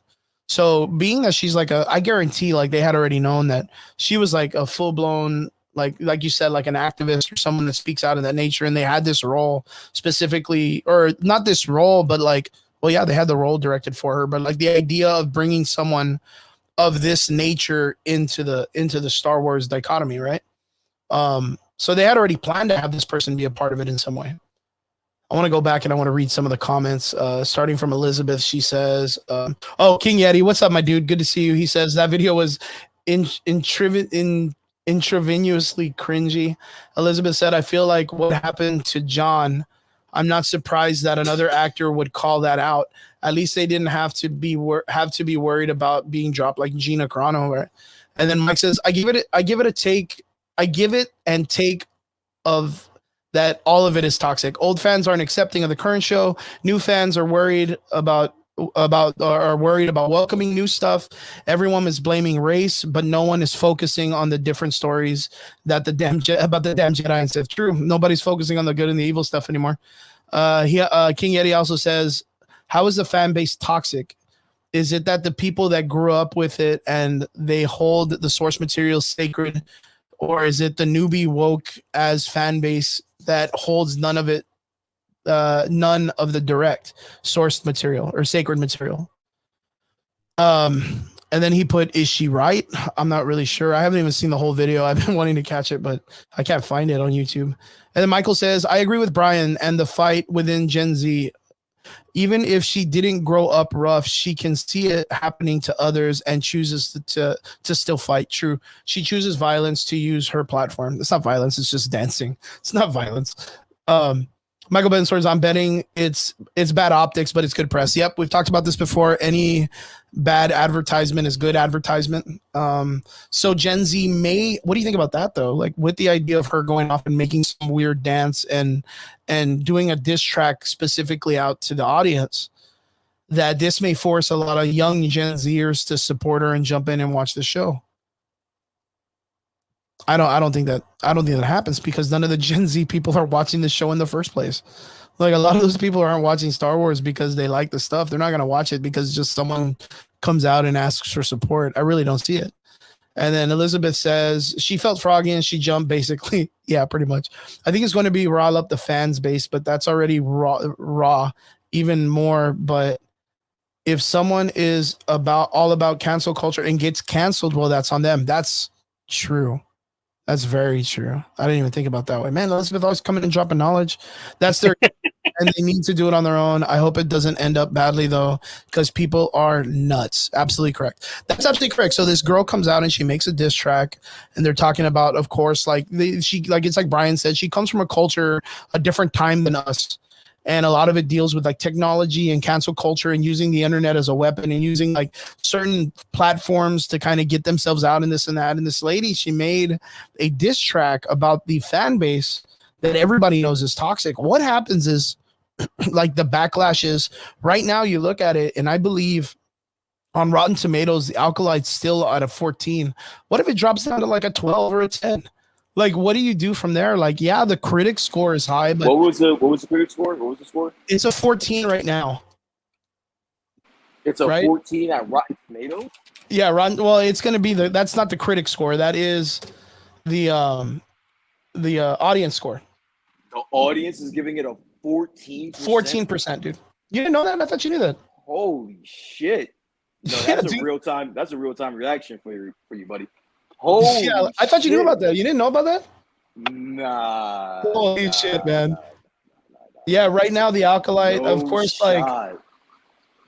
Yeah, the Alkalite is. I'm gonna try to see if I can open it up. Right now it's at an 85% for critic score and a 14% for audience score. Yeah, I think they need a break. Star Wars needs a break. It's a good way to put it. So again, it was at a 14. It was at a 15 episode 3, and then after episode 3 turned into a 14. So now it's been sitting here for the last couple of days, but now what? What if it jumps down to, like I said, like a 13 or a 14, or like a 13 or a 12? Are you because of like the backlash? It's Chris. It's at 14%. Who cares if it drops one more fucking percent, bro? That's because Yeti said it was lower, dude. It came up from 11, dude. Like at that point, we're just splitting hairs, bro. It sucks to the people, bro. Dude, Brian. So wait, okay. So I thought of this last week, and you guys can tell me if it's not smart. It's at a 14% right now, and it's across the board. Like, and you said it too, and Michael Betancourt, you guys made a good point, and you said, you know what, all PR is good PR. It's being talked about across the board. You look at any social media right now, and it's Alkalite. But it's not good. Like, do you think there's a chance that it doesn't reach peak and it doesn't pique anybody's interest? The numbers get lower and they just pull the series before it airs. Like, do you think that's a possibility? I think that's a huge possibility. It's supposed to be 8 episodes long. They're barely on episode 4, and it's literally got the worst score in any like streaming service like series ever. Well, yeah, but at this point, I'm pretty sure the entire first season's already done. Like, oh, dude, that's 100%. It's done. There's a budget yeah, of so they're just gonna $180 million. let it run, bro. I seriously think they're just gonna let it run. Yeah, And- I mean, and yeah, you're Honestly, right. they're gonna let it run. They're gonna get the whole 8, hoping that maybe the storyline gets a little bit better and people get more intrigued by it. You know, Yeah, as 'cause it that's- slowly builds up. But realistically, like Brian said, dude, it's that fucking low. 1 or 2 points ain't gonna make a fucking difference.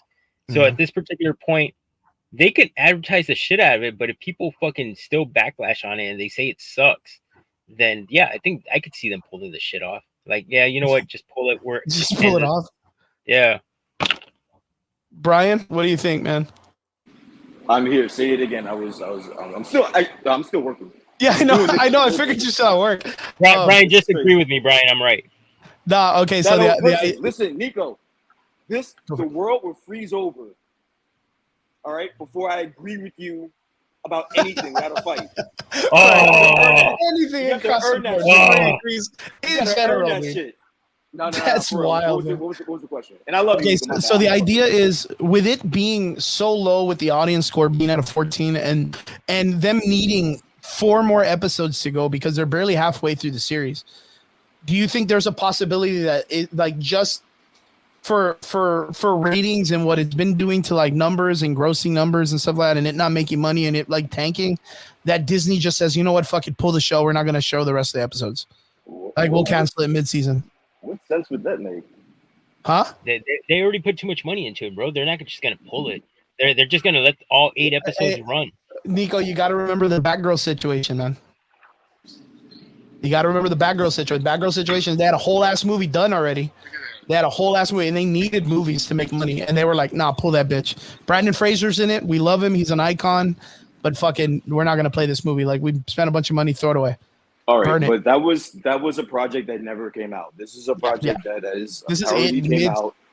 This is mid-season. They're not gonna pull it. Like, that's a Okay. very overly aggressive move that would just make things worse. Just write it out. It's already out. Dude, it's at a 14%. Like, how much worse can it fucking get, bro? Like, this is what is boggling my mind. Like, that's bad. That's really So Brian. Okay, so my question is, because I know you've been watching the series and we've come on, we talked about it a couple times already. You know, the episodes we've seen, and you said you've kind of enjoyed it and stuff like that. Like, how do you feel? Like, being that, you know, you've been enjoying the show, you haven't been thinking it's all that crazy or whatever people are saying, but knowing that the audience score is at a 14%, how do you feel about it now? it never really changes my perspective on something. If I like it, I like it. I don't care what the audience score says. Okay. I think it's a lot better than 14%. I think a lot of that, if not the majority of it, is just hate. Because the show is, I don't care what anybody says, the show is not a 14% Rotten Tomato. Like, there's just nothing you can do or say to convince me that. And that's just my opinion. Brandon. Okay. Good. So yeah, that's I don't it doesn't sway my opinion in any way whatsoever. Okay, good shit. So without any of the outside source or any of the critiques or any of the reviews or anything like that, what did you think of episode 4? What did you think the goods and the bads were? Like, you can kind of like small it, because I know you're at work and I don't want to, you know, keep you going or get you in trouble or anything like that. But like, how do you feel about the episode? What did you like? What did you like? What I thought the episode was decent. I don't think that it was anything. It was a filler episode. It was more filler than anything. Yeah, I gotta keep it short. So I gotta go. But yeah, I liked it. It wasn't anything that was overly, you know, spectacular. I do like that the Sith was introduced, or the Sith Lord was introduced here. This is Right. Master was Hey, can you give introduced. me something to drink? With the Can't with wait to ice? see if there's You gonna be might like have a some, fight. Because that's what we're gonna get into. Now like because it's gonna pick up. We're only halfway through this show. We just met the Sith Lord, and we're gonna get a dope fucking lightsaber battle. Yeah, we should be getting a big fight scene this coming episode, right? Yeah, so let's see it. I mean, I'm gonna hold out judgment on the show until after this episode is teetering along the mid to a little bit better than mid. If this episode is a dud, I'll come in here and be the first one to tell you this is a dud and fuck it. I kind of feel like, in my opinion, this is the most Star Warsy episode that we got. It was really nice to see them like kind of expand on the universe and show us like, you know, this weird forest planet, like kind of like off planet with like these weird flying creatures. What I didn't like is I didn't like that they didn't at least give us some fight scene with the Wookiee Jedi. Like I was kind of disappointed with that. I don't know if you kind of felt the same. I kind of wanted to see the Wookiee kind of like, you know, fight somebody or do something. But of course, I think the reason why that was pulled was I think it would have given too much of like the Sith Lord. It would have given too much information on who they are. And at the same time, I didn't like their excuse, which was like they said they didn't have the budget for the fight scene, which I was like, bitch, you had $180 million, which is 200,000 or well, yeah, 200,000 short of what the fucking Dune movie had, and it was all fights. And you're telling me you couldn't have a Wookiee with a lightsaber? Get out of here, you fucking posers, man.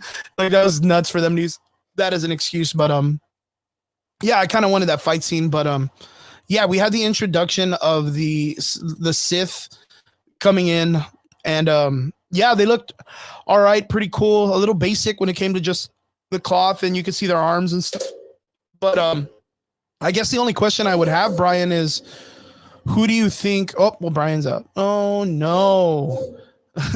But okay, so people in the comment section, who do you guys think it would be that would be the Sith Lord? If you guys are out there, if anybody's out there watching, and if you've seen the show, Yeti says, oh, actually, he said it was like at 11. That was earlier. And Elizabeth says maybe they'll drop the last episode together. Surprise! Oh, that would be great. They just like they should have dropped the entire season all at once. I don't know why they separated them. This is not a show to have separated. It's not that great to be in that format.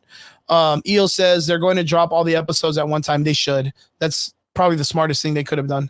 Elizabeth says, oh, they could do a Sopranos ending and just fade to black. They can't do that. They would ruin everything. I guess Eels finally saw the diss track and he says it's really bad. And he says, I wish I could get like the last 3 minutes of my life back. The diss track. Yeah, it's a very interesting take. It's funny that Brian brought it up. Eel says, and I don't think she wants to be heard becomes she is whispering the whole time. You can't even understand her. Yeah, she has like a weird... It's a very interesting take on what she decided to do. And this is what I kind of don't understand is like, this is what I was talking about when I was talking to Brian and I was mentioning it is like the people make shows and they make them bad. But at the same time, the director then comes out, Nico, and says, oh, I did it this way because I knew we were going to get backlash. So you were anticipating the people that said you were going to suck and you made it suck anyways, which means you didn't put effort into the film. You just made it suck because you knew you couldn't do it. That was like She-Hulk. She-Hulk was literally out there being like, oh, we made this series like this, even though the comic books weren't like this. We made it like this because we knew certain people were going to talk about us and we wanted to make fun of them. And I'm like, bitch, you had one chance and this is how you took it. Like you could have literally made a show that was good and people would have just said like, it was all right, but it wasn't the best, or they would have had their opinion based on your actual talent. But you decided to do something in attack of those people and you just give them more fuel, which I don't know, or if they understand that is not value. That is not value for your material. They can't go off and be like, oh, well, people are talking about it anyways, so it did its purpose. And it's like, that's not the way this works, dude. You're wasting people's times and money, a lot of money. You're wasting a lot of money. Can you imagine that this show, The Alkalite, for whatever you've seen, Nico, is $200,000 short of what Dune 2 cost? The movie Dune 2. Dune 2 had fucking that one had quite a bit of action. And Dune 2 was cheaper. No, was it cheaper or was it more? I think it was more. I think it was 200,000 more. but still, like the format of that, like just to know that you had Dune 2 $200,000 cheaper than the Alkalite show. It's like, where the fuck did all the money go? I think it's embezzlement. I think people are stealing money. That's just me. I'm just putting it out there. I'm not. Don't quote me on this, but yeah, I think they're wasting cash. Nico, in your opinion, you really haven't seen the show and you don't really know what it's about, but like, is there anything that you've heard or seen that you're like, I have a question, can you answer this for me? Oh fuck no. What you got? I have absolutely nothing, bro. No, really? Yeah, no, at all. I'm just whatever I'm reading out of the comments. According to this is a waste of time. I don't even want to watch this shit. Yeah, like it's kind of harsh, man. I was getting excited about the diss track. I was like, oh, I'll watch that shit when we end the podcast. But now he's saying that it fucking sucked. It was a waste of 3 minutes of his life. I'm like, well, shit, I don't want to do that. I'd rather learn from their mistakes and be like, yeah, I ain't gonna watch that shit. So it's a waste of cash. It really is. Minimum pay equals minimum work, I guess. But that's the thing, Elizabeth. I don't. Not minimum pay. These people are not getting minimum pay. They're making a lot of fucking money. Especially like to understand the fact that Leslie Hesling or Headling or whatever her name is used to be the secretary to one of the most like grotesque, devious men in Hollywood, Harvey Weinstein. So that means in some way she used to like set up girls to meet up with this guy, maybe knowing what he was about. You know what I mean? That's grotesque to think that that's what Disney works with. Like, in my opinion, I don't know how far it goes, so I'm not going to be putting it out there. But but at this particular point, if they're already associated with that woman, you might as well just make Disney the new Nickelodeon. Oh yeah, dude. Oh man, dude. Damn, Nickelodeon flashbacks because of that guy. What was his name? Yeah, but that's the horrible part of that type of industry. Like, right. if Disney already knows or knew that she was somewhat associated with those type of individuals, and you're a Disney family orientated organization, why would you even want to risk having somebody like that? Having someone like that. Yeah, exactly. They themselves are into the same problems, or they themselves are into the same shit. You know, I'm pretty sure they help each other out, stuff like that. But it's just fucked up because we aren't like that. The thing is that we are fans of the show, of the product. We're fans of Star Wars. You know, I'm a fan of the original movies. I love some of the remakes, stuff like that. I've seen every single Star Wars movie. Series wise, I've never seen this one, obviously, because I don't know jack shit about it. There's a few of the animations that used to come out. I didn't watch all of them, but from what I hear, the animation was way better than the shit that we're talking about right now. Yeah. The Clone War was really good. Yeah, the Clone Wars. There you go. Yeah. The video games, I've played just about every single Star Wars game. I enjoy them. They're great. But, dude, it's just one of those things where it's like, it goes back to the same crap. Who the fuck said it? Somebody said it right now that anything Disney touches right now, it's straight up ass, bro. Like, yeah, Eels says it's because I've always told you, Chris, everything that Disney touches is now ass. Yeah. And to be honest with you, it's like they have no fucking respect for the fans or the love of the passion that we have for these things. They're just in it for the money. They just like, you know what, just fucking half-ass it, wash it down. They'll still fucking buy it. No matter what they make, it's all fucking franchise money, bro. Like, they can make fucking lunchboxes, t-shirts, fucking action figures, comic books. The people are still gonna fucking buy it because it's Star Wars related, you know. And that's just the way it is. That's the sad part of the market, and that's the part where it's kind of getting to the point where, like, I think I told you, I love Star Wars. I like the action figures, but it's the exact same fucking figure. They just change the cardboard, you know, or they'll change a few minor little things. It kind of became like the new Funko Pops in a sense, where it was a Thanos, but now it's a Thanos in every fucking color of the gemstones. Like, you know, now there's a red, a yellow, purple, whatever, green, like, you know, yeah.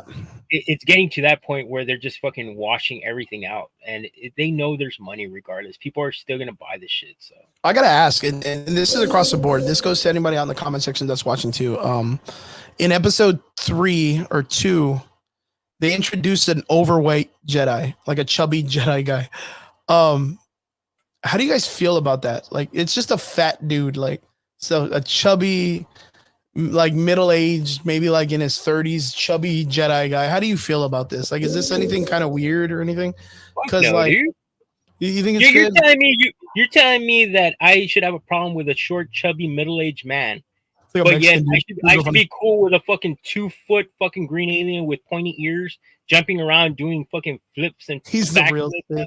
thing. You know what I'm saying? Like, come on, bro. Like, of But course that's the I don't thing. have No. issues That's a with good. it. That's a good format that you brought up because you're bringing up when Luke Skywalker had Yoda on his back when he was training. But that was the thing is Yoda was getting Luke to train and get into the tip top shape of his body. Bro. No. On Star Wars, I don't know what fucking movie it is when they introduced the Order 66 or whatever. Oh yeah, Order 66. Yeah. Yeah. Okay. Well, fucking Yoda's fighting Dooku, I think. Yeah. And Inside motherfuckers the doing Senate. backflips and somersaults and like, come on, dude. Like, you're telling me I'm supposed to have a problem with some 40, 30-year-old middle-aged man that's kind of chubby?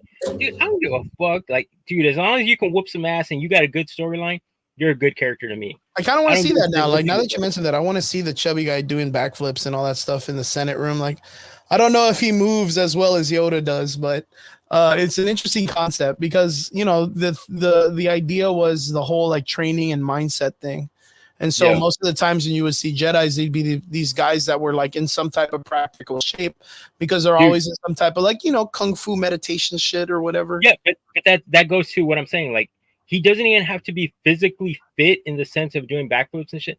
He could just be a fucking mentor and teach you the like how to fucking like mentally prepare yourself for a battle or how to get in touch with the actual force, like, you know, like teach you little other things. It doesn't mean I'm expecting this motherfucker to do backflips and somersaults. I do. I want to see a fat guy do backflips, dude. That's Yo, where I man. want the CG to go, dude. Yo, but it's like there's people that actually fucking cheer for the underdogs, bro. Like in football, for example, Mhm. if one of the big guys on the line gets the ball, dude, everyone is cheering this motherfucker on. Like they hope the guy scores. You That's a know, good point. Good point. That's like when you're watching movies, or not movies, but say we're watching MMA fights and that one chubby guy comes out and he's like rubbing his belly, and then all of a sudden he comes out and he starts fucking whipping the other dude's ass. You're like, oh Hell yeah, yeah. dude. fucking Butterbean, bro, knock the shit out you. That's a good point. That'd be fucking funny as hell, man. I wonder how they're gonna run that because of the fact that I think the character was like a he was like a Jedi Knight. He was accompanying the other Jedis on a mission. But Bro, then again, it's like we don't understand how body shapes and all that stuff. Right? That's what I don't understand about like people being called like lesbians and all that other stuff in space. It's like that doesn't accumulate in space or whatever because it's a different world. The idea of the vocabulary of the word lesbian is like our reality. I don't think it goes across the format. You would think that this motherfucker might as well just be fucking Star Wars Kung Fu Panda for all I give a shit.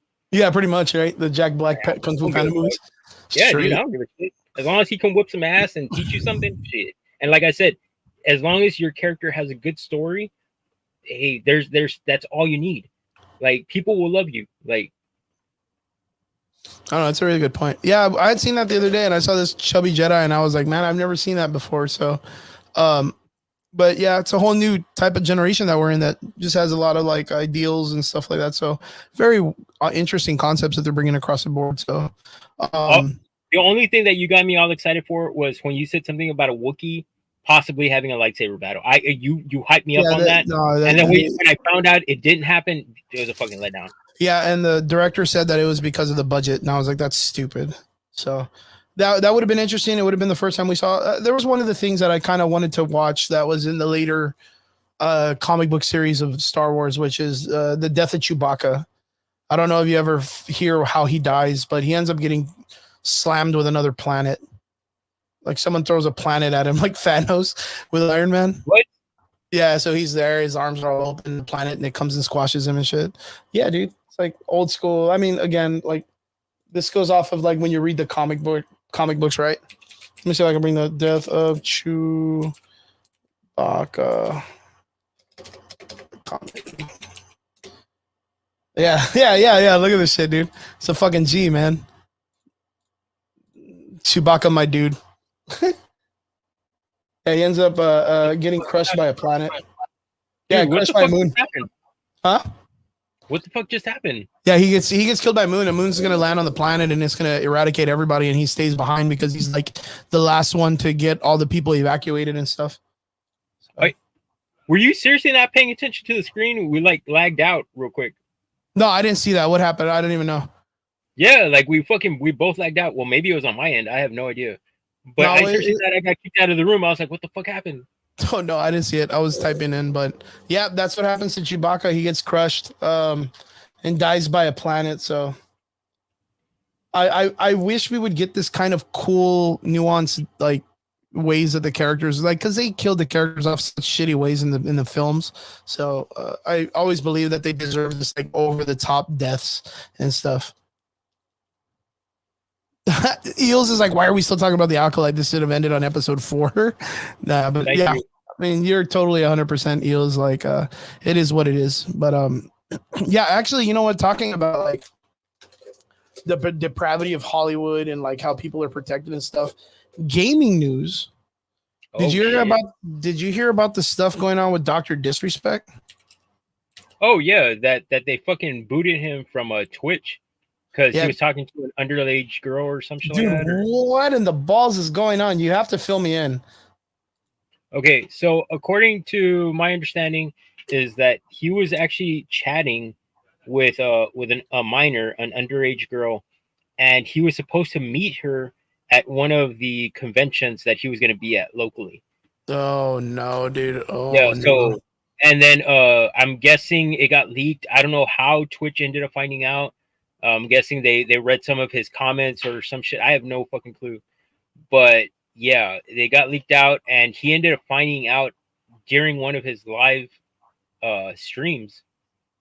So according to my understanding is that he's watching or he's doing something on a live stream, and Twitch automatically lets him know that this is going to be his final fucking live streaming, and he's reading it, and all of a sudden you'll see him, he'll turn his head, and I think he says something to his wife or his girlfriend or some shit like that, and you could tell his fucking demeanor just completely dropped. Oh, that was during the live stream, right? Yeah, during the actual live stream. So that's basically when he finds out that shit hit the fan, like he got fucked. So like there's been a lot of controversy about what's going on with this guy, right? Like you said, he apparently was sexting a minor during this whole situation. Of course, like he's had his opportunity to come in and respond, as you see right here on Sports Illustrated. Sports Illustrated is covering this, how big this fucking thing is. Claiming he didn't do anything wrong. He even mentions that there's even like a part of this where it's right here. Jake Lucky, one of the Twitch guys, is like, a former Twitch employee has come forward and stated the alleged reasons for Dr. Disrespect's permanent bans have been for sexting a minor in previous Twitch Whisper product. Cody Connors, which is a guy that works for Twitter, he got banned because he got caught sexting a minor in the then existing Twitch Whisper product. He was trying to meet up with her at TwitchCon, which is what you were talking about. Yeah. And the powers that be could read it in plain text. Dr. Disrespect then comes out and says, Jake, seriously, I get it. It's a hot topic, but this has been settled. No wrongdoing was acknowledged, and they paid out the whole contract. So I'm not really sure what he means by they paid out the whole contract, but I'm guessing that means when he was permanently banned from Twitch. So the idea is when they're permanently banned from Twitch, they just ban them. They just cut deals off and everything like that. But even though he was permanently banned, whatever he had left of his contract for the years of statement that he was supposed to be paid by Twitch, they paid him out, which is what they don't do for people that are banned. Usually they don't do. And then why is it that it took 4 years for this guy Cody to come out and say anything, right? And the reason why is because apparently there was like rumors are is there was NDAs that were established, that it took 4 years for the NDA to kind of like pick up and be finally removed, that people can talk. But like, how do you feel about all of this stuff? About, because Dr. Disrespect, he's a huge name. He's a big name. And I think we were all there and we all remember when he got banned and how a lot of people like rallied behind him. You have like Tim the Tatman, Z-Lanner. Of course, there was Nick Merckx at the time. Like a lot of people, even PewDiePie came up and they were like, yo, he's our dude or whatever. Like, you know what I mean? And they had his back the whole time. Even when Call of Duty like canceled all of his like skins and like all this other Nick Merckx and all this other stuff. They all had each other's back. How do you feel about the whole thing kind of blowing up in this way? And do you feel like there's anything kind of weird about it? Okay, well, sometimes look, it's one of those things where yeah, you want to stand by your friend, you want to stand by, the person that you work with. You become friends, you get close. It's like you and I, like, okay, I first got to jump into a podcast with you a few months back, and then little by little, bam, dude, I'm here just about almost every Sunday with you now. I appreciate it. But realistically, we don't really know what goes on in other people's lives behind closed doors. Like if I were to do something, you might be like, holy shit, I never would have expected Nico to do something like that, or vice versa. Like if they say something about you and it just happens to be true, it would be a fucking shocker to all of us. Like, what the fuck? Are you serious? Like, we would have never expected this guy to be like that. Yes, I get it. Those guys are trying to stand by their friends and stuff, but it's the God honest truth, man. Like, we don't know what happens behind closed doors. We don't know what people's true intentions really are sometimes. And I don't know, man. Like that's the weird part. Some of these guys have how can I put it? Like they have the platform and they're very popular. They can actually voice their opinion on certain things and they have a huge following, so they make a huge impact in the industry. And it's like, dude, are you not satisfied? Are you not happy with where you're at now? Now you're going to risk all that for, I'm sorry to say this, for a piece of ass, and I'm sorry, you could actually get in trouble and go to jail and lose everything, and it's like, dude, why? That's my real question is more why? Why would you want to risk anything like that? Like, that's stupid. You have money. There's some of us that are fucking barely making it, fighting it to go to work every fucking day just to get a paycheck. And then you get your paycheck. It's like week to week and shit. These guys are very well off financially, and to risk it, I don't know, man, that's fucking retarded on my end. Like it's just stupid. I can't see why they would do something like that. But on those guys, yeah, I get where they're coming from. They're trying to protect their friend, but it's like I said, we never know who that other person really is. This is so wild, man. All of it in general is kind of crazy because look at like all of these people. I don't think you're doing yourself any favors with the response. That's absolutely correct. I think that sounded kind of like weird, but we do understand that when it comes to like court and like all that stuff, especially at this nature of height, when it comes to like the money that these people are making and being on the internet, like every little thing you say is going to be like scrutinized and cut and dissected, and it can be used against you in like everything. And you can get sued for like anything in this format, right? Yeah. So and like, that's the thing though. But at the same time, they have the platform where they can make good in those world. They can actually make a change. Yeah. Like they have the following, the platform, they have the status that they're up there. So if they make a fucking post or they made a tweet, it could actually change shit. It's kind of like Logan Paul? Yeah. When he started the whole Pokemon thing, Pokemon fucking blew up just because he said it. Yeah. Like the prices on cards started skyrocketing just because because of the popularity, because of his popularity. And that's like the whole like being able to make mountains move with just a thing, right? Yeah, exactly. But it's crazy because like, Eels brings up a good point, and that was one of the things I was talking to someone about yesterday. Like, so Dr. Disrespect gets banned. This happened like 4 years ago. The internet was all at arms for him because everybody loved Dr. Disrespect, and he went out there and he like played that he was like this victim and everybody had his back. And here we are 4 years later that someone in Twitch is talking about it and then casually comes out and says, oh yeah, dude, he was fucking, like, if you look at it, he's doing a response to someone that probably asked him something and was probably like, yo, that's because you guys at Twitch are bitches for what you did to Dr. Disrespect or something in some nature, right? Because he's like, yo, he got banned because he was caught sexing a minor in the existing Twitch Whisper product. He was trying to meet up with her. Like it was like, it's almost like people were still defending Dr. Disrespect to this guy, and this guy just went out and just opened his mouth about the situation, which if there's an NDA placed and like around this time, like the 4 years is lifted and anyone can talk about it, that's fine. But one, Twitch as a company protected Dr. Disrespect.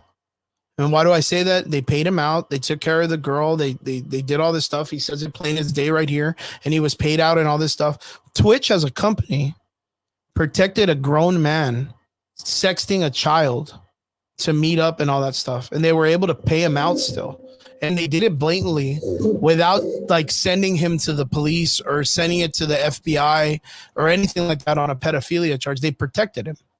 That's one.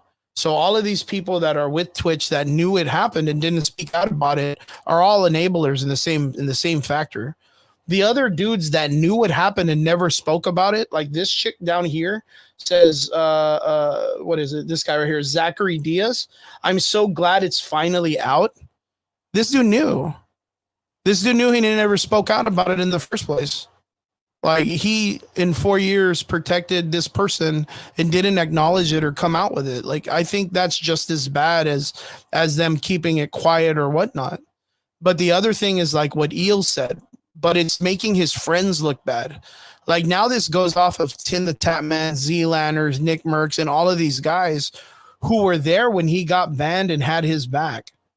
So like there is a huge possibility that these 4 or 5 like huge, and I mean huge Twitch streamers, I don't know if you know these guys, huge, they're huge on the format, that they all knew about it and they just kept it quiet.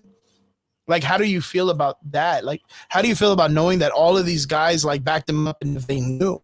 Because now they all have to fight for themselves. Now it's like a big like they're all gonna crab mentality and climb for the top without each other now. Honestly, it's like I just said, man. Like, yes, it does make you look bad because you're backing someone up who you think had right intentions, or you never thought they would ever do something like that. Yeah, of course they're going to back you up, but you got to give them the benefit of the doubt. You don't know if they actually knew what this guy was going to do. They know him in a funny, like, just like that. They see the funny guy, the friend.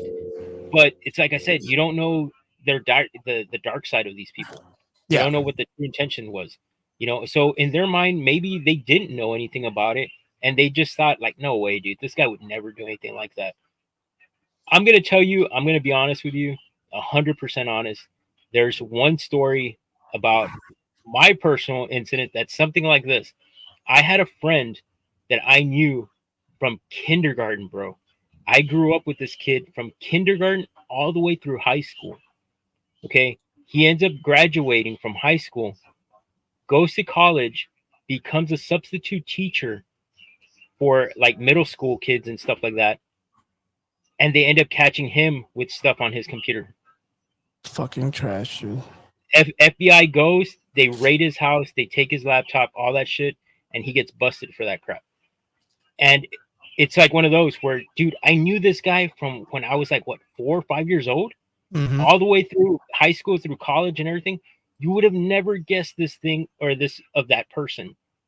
And it ended up being true. And it's like, damn, dude, like, what the fuck? Like, and it's fucking crazy because, like, I'm not going to say like we had him at family like gatherings or anything, because we didn't, but we would occasionally bump into him, like, let's say at a Peter Piper, like a regular place.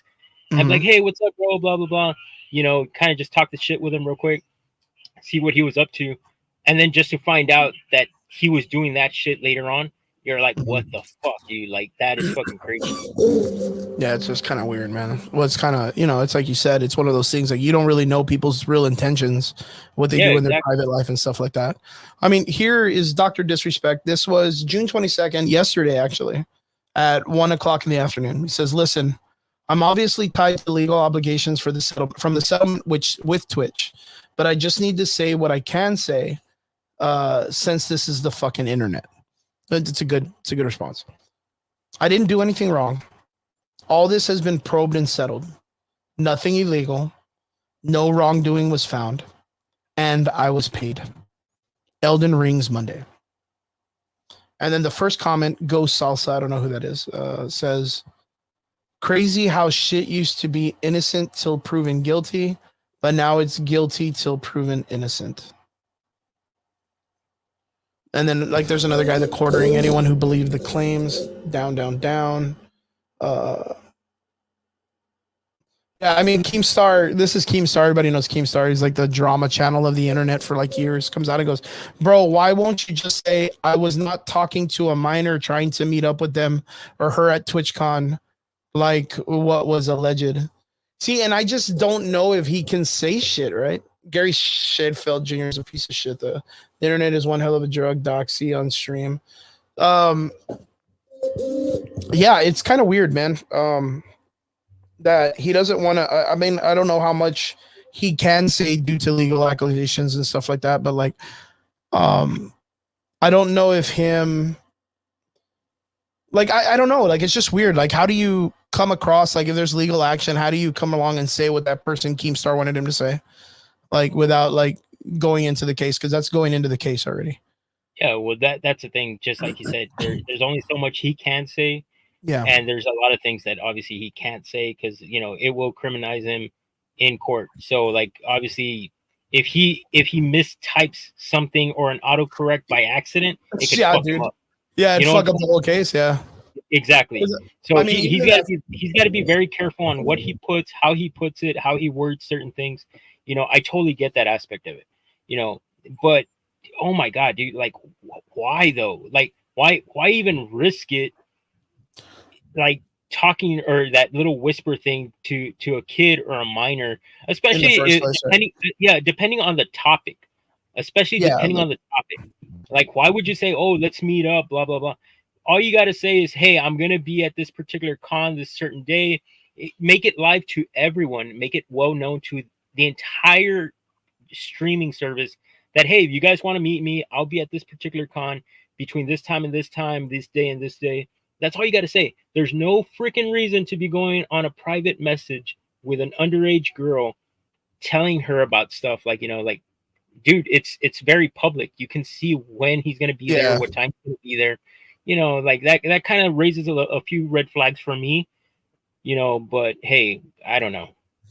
I mean, I think it's kind of weird. Like, I'm not going to lie. Like, I'm going to put this out there and I'm going to see what people say. Like, in your opinion, like, I don't know why it's taken them this long to come out with something like this. Like, you know what I mean? Like Dr. Disrespect, for what it's worth, like, has not held back on talking shit about Twitch and banning him. I don't know if you remember all that stuff. Like, he would constantly take jabs and shit and poke fun at Twitch and being like, fuck Twitch. And yeah, we all know about Twitch. And like, just like literally just calling them out in front of all his fan base, which you would assume then that Twitch would take legal actions to be like, hey, bro, like, we didn't ban you because we didn't like you as a person or whatever. And you're popular. We understand you're popular, but you have no room to talk shit about us because you're a fucking pedophile. You know what I mean? Like, you know what I mean? Like, that's kind of weird. Like, 4 years down the road, no one has ever come out and been like this. He has, like I said, across the board has talked shit about Twitch and streams and all this other stuff. So like, I don't know, man. Like, it's kind of a little weird for it to pop up like this right now. Eagle says, because people don't think and they think they won't get caught and he has cash to pay a lawyer. I don't know, man. That's like a, you know, he's going to go out and claim that he was like wrongfully banned from Twitch. And this was a while back. He was out there just quoting all this shit about Twitch sucking and they're going to fucking fail without him and he doesn't need them and all this stuff. That's enough action for plagiarism for them to be like, yo, that you cannot talk about us in that sense. We did not get rid of you because of this and that. You know, you have your problems. Look, I seriously think to a certain extent, if he's true and if he's right, and if there was no foul play, he didn't say anything sexual to her or anything like that, then it would just be as simple as a fucking screenshot and be like, look, I never said anything, you know, perverse to her. I never said anything like that. Here's a screenshot of what I said, and this is what she commented back. But the fact that he's not, you know what I'm saying? Yeah, no, that's 100%. But the fact that whatever's being hidden, that there must have been something that was at least shady or gray line where it's kind of like, yo, it's a little risky how you said that. Or how that's even in the factor of thinking that the person, whoever that Cody guy was, like, he doesn't speak for Twitch as a company. What if he just blabbered that out? And what if they're having to kind of deal with the backlash of that now?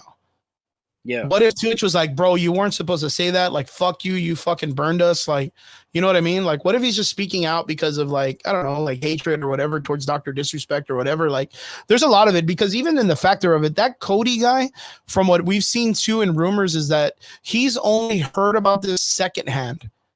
He wasn't in the meeting or anything that was going on with the actual lawsuit. He had just heard that that's what it was.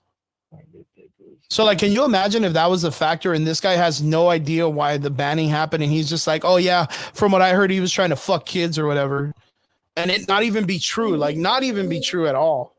Like, he's out there, you know, standing on ground and speaking for the company's name. And then, you know, he goes out and blabbers some fake ass shit on what he heard in the, I don't know, like in the fucking rec room at the fucking studio, just like friends hanging together and stuff. It's going to be, it's very dicey. Yesterday, when me and Brian were talking about this off camera, you know, we were talking about like the next couple of days, all this shit's going to pop off and it's going to get dirty real quick. Yeah. Because if I'm not mistaken, even Dr. Disrespect came out and was like, yo, this stuff has been popping off, but you know, I got receipts and I'm ready to let it all hang out. So a lot of people are going to get burned. And I was like, damn, dude, this guy's ready to fucking bring everything out and just bring a bunch of people down. And I don't know if it scares people off. Yeah. And Eels is like, I don't want to defend him if he's a piece of shit. Because he's a piece of shit, if it's true. That's the thing. So it's like, it's super hard. It's super hard because you have to be there to see the evidence and to see all the stuff and to know what's going on. And most of the time, this is all behind closed doors and stuff. So, like, even in the factor of Dr. Disrespect coming out and being like, hey, man, due to legal obligations, I really can't say much, but there ain't shit with it. Like, there's enough factorial evidence and enough in the court case for him to legally say it's already been probed and settled, which means they already went into all the evidence. They went into all the things. They went into everything, all the private messages and everything. And it's already been settled. It's already been settled across the board. And there was nothing illegal. So he's legally obliged to be able to say this about the settlement. You know what I mean? Like, this is like, it's like he has every right to say this because of how it already went through. So no matter what anybody's saying across the board, which is going to be all hearsay, I think that's an okay look for him, but it's just not enough to make him look good in front of the internet. Now, you know, he may win court cases in front of the court by the jury, but now he's got to win the fucking court in the internet, man. We're talking about Dr. Disrespect, the drama that happened. I'm not really sure if you're up on it, Del, but Dr. Disrespect, someone came out on Twitch and claimed that the reason why he was banned from Twitch was because he was sexting a minor using a part of Twitch that was called a whisper, which is like secret messaging.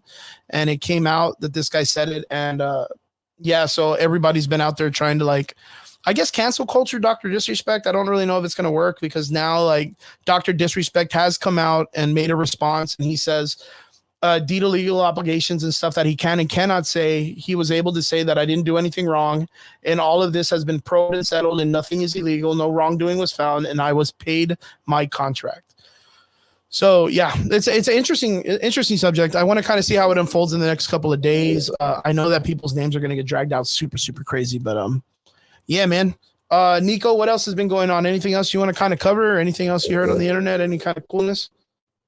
Oh, nah, man. I've just been stuck at work the entire time, fucking busy. Our store manager actually left, so I was basically in charge of the entire store. So, yeah, I really haven't been able to do shit, to be honest with you. Nice. All right. Well, everything's been all right, though? Yeah. I was going to say, are you watching The Boys? No. You haven't been watching The Boys either? Oh, no, man. The Boys has been going. Dude, I'm telling you, bro, I don't have much time to do anything right now. Like, if she leaves out of town, yeah, I'm stuck at work. I'm doing fucking payroll. I'm doing a little bit of everything, doing scheduling. You know, so it's one of those where it's like I just get home, I'm fucking tired. I just want to chill, just, you know, take a shower, eat something, get ready for the next day, and just keep on going.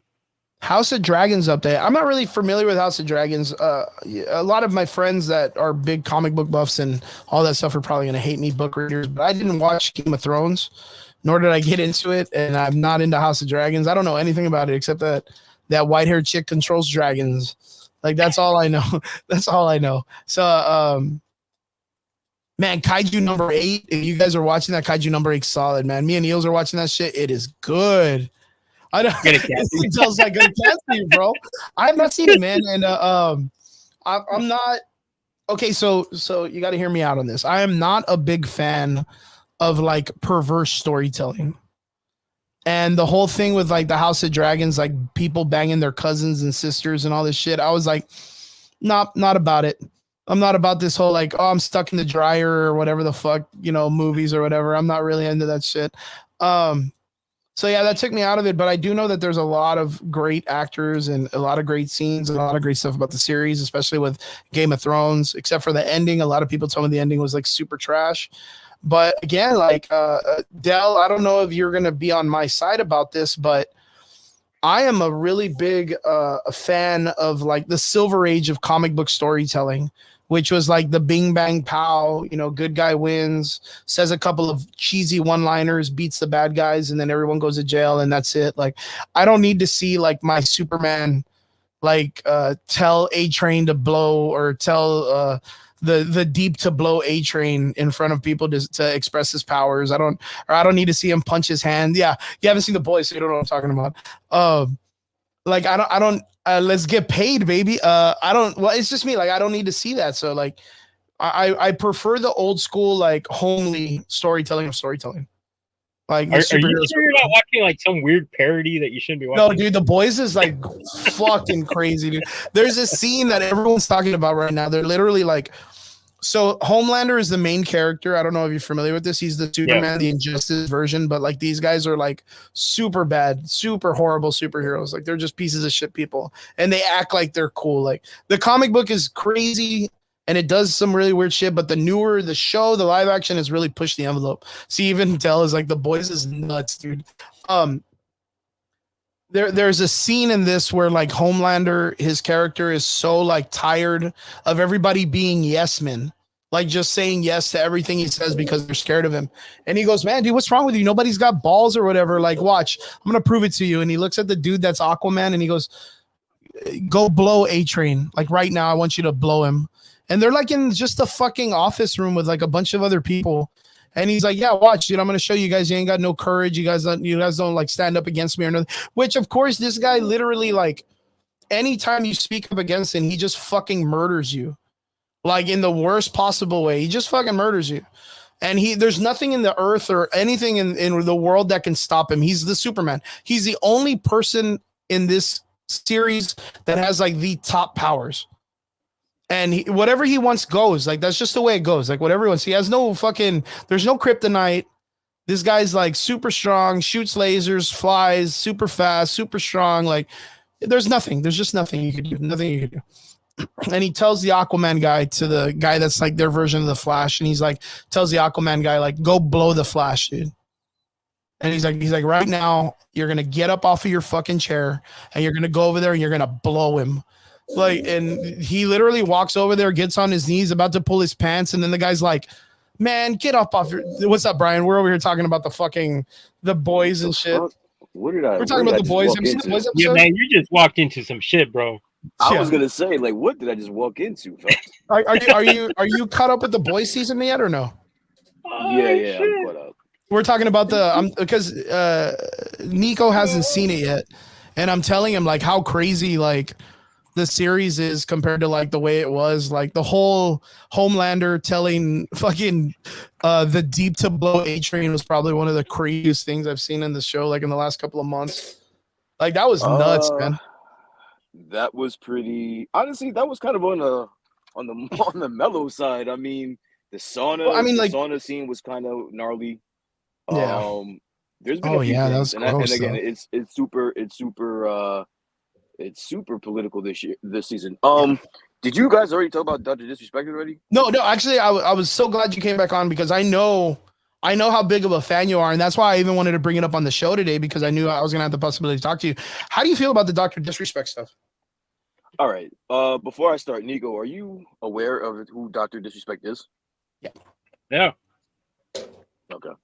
All right. Well, just a short summary. He is a streamer that has become super popular. He used to run strictly off of Twitch, as to where he had like this insane contract, and then just out of the blue, they dropped him. They banned him. They didn't really give any explanation. He didn't really talk about it. They didn't really talk about it. It became this whole big thing. Then it just kind of blew over. Then I think in between him going to different platforms, he kind of sued them. Then Twitch kind of counter sued them. Then they kind of settled. Then it comes out last week, a couple days ago, that a ex-employee of Twitch kind of leaked out the reason why he was banned, and it comes to find out that he was inappropriately contacting a minor through Twitch, due to like the Twitch whispers or wherever the fuck it was, and that kind of set the internet on fire. He was trending pretty high that night. And so what do I think? Well, before I start, what do you think, Chris? I want to know what your thoughts are, because you kind of were telling us in the chat, but I kind of want you to flesh that out a little bit. So like with the whole thing, like the only thing that's been catching my eyes, of course, like there's not enough information out there for us to automatically like condemn this person, right? We do understand that there was a banning, there was all this stuff, there was all this like action that was taken and all this stuff, but there was really never enough information. Now, I didn't even know this guy was an ex-employee. I thought he was literally still an employee, but if he's an ex-employee, that's even weirder. It took someone 4 years for them to come out and actually say something about the banning and all this stuff, which again, Dr. Disrespect didn't do himself a favor by coming out and responding the way he did. I was going to ask you about that. But like even in the factor of it, we just pulled up all the texts and tweets right now. He literally came out and what is that? Oh yeah, so all right, my fault. I'm jumping the gun. If you're gonna read what he said, then yeah, read it. Go ahead. Let me bring it up. I'll find it again. Let me put it up. All right. So I'll just fill in while you're doing that. So yeah, he did make a statement, which I mean, it didn't really help. If you need me to read it, I can read it again. It's not long, yeah, but go ahead. No, there was a guy named Jake Lucky who is another streamer. I guess I don't know if he really sits on the side of Dr. Disrespect or not, but he came out and said a former Twitch employee has come forward and stated that the alleged reasons for Dr. Disrespect being permanently banned from Twitch was he was sexing a minor in previous Twitch Whisper products. And then Dr. Disrespect came out and said, Jake, seriously, I get it. It's a hot topic, but this has already been settled. No wrongdoing was acknowledged, and they paid out the whole contract. I think that was like the shittiest way for him to come back. I think it was a really bad way for him to word it, and I don't think he thought about it, but he just knew. Nico, let me ask you a question. You don't have a horse in this race. You don't know this guy from a can of paint. If you were being accused of sexting a minor, what would you put out publicly? Like, what would you say? And you say that you didn't do it. Like, what would you say? Oh, okay. I know for a fact I didn't fucking do anything. Yeah, it would be along the lines of, "This is bullshit. I never did any of that shit. This is 1000% false. This never happened."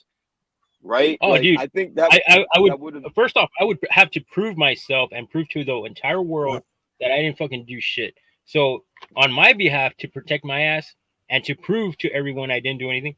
It's as simple as, like I was telling Chris, take screenshots, show everyone that you didn't say anything perverse, anything wrong to this kid, and that's it. Like, plain and simple. It's simple as that, man. Like if you don't have anything to hide, just fucking throw it out there. Be like, this is what went on. This is what we messaged each other, and you guys be the judge from there. Like, now, if you don't do shit like that and there's something shady or something that maybe was like a little gray line where you're like kind of somewhat being flirtatious or like, maybe you're trying to set up a date or a meeting, So that's what happened. I don't mean to cut you off, but that's what happened. Apparently in this sexting, he planned on meeting this minor at TwitchCon. Okay. And that was okay. So again, the crazy thing about this is when you read into it more, is that the guy who came out and put that text out, this Cody Connors that came out and said this, he's speaking based on secondhand knowledge that he got from another person. This whole thing is weird because it's very weird, dude. I did like, because I don't want to say I'm invested, but like these are some really strong allegations. So like I went on X, and I mean, it's odd, but what's that other streamer XQC. Do you know what that is? XQC, yeah. Yeah. So he had a stream about like 2 or 3 months ago where he was kind of talking about this, which is odd because he just like again, this happened years ago, and then Mhm. just out the blue, he brought up why Dr. Disrespect got banned from Twitch, Mhm. and he was kind of alluding to it being this. He had his Okay. entire chat. He had his entire, and I watched the entire stream. He had his entire chat trying to guess what it was, and he just wouldn't come out and say it because obviously, you know, he probably would get sued. But he Yeah. was giving them all the clues as to what it is. So if you piece that together and then what came out, it's telling me that people have known about this rumor for a while. Yeah, and that's the sick part. That's the sick fucking part is that this guy apparently brought this whole sexy and a minor thing out literally a week and a half ago. It took 4 years for someone to speak out on this. So they were, if that's the case, you know, Twitch, you know, all of his streaming friends, all of the people on the internet that know Twitch and work with it and knew this happened, were all protecting a pedophile. Like, I think that's even scarier than it just being that Dr. Disrespect is a piece of shit. But Is listen, the factor all that right, all of these so- people are pieces of shit. Well, So let me Okay, let me just so- let me go ahead, Nico, go ahead. Okay, so in that sense, if it's not that they're like I said, trying to give them the benefit of the doubt. If they didn't say anything and they kind of knew possibly of what he was being charged for, they don't want to say anything because if he comes out and he ends up being innocent, he can go and return and sue them for basically making Slander. like false accusation. Yeah, exactly. Like you're exactly. Thank you.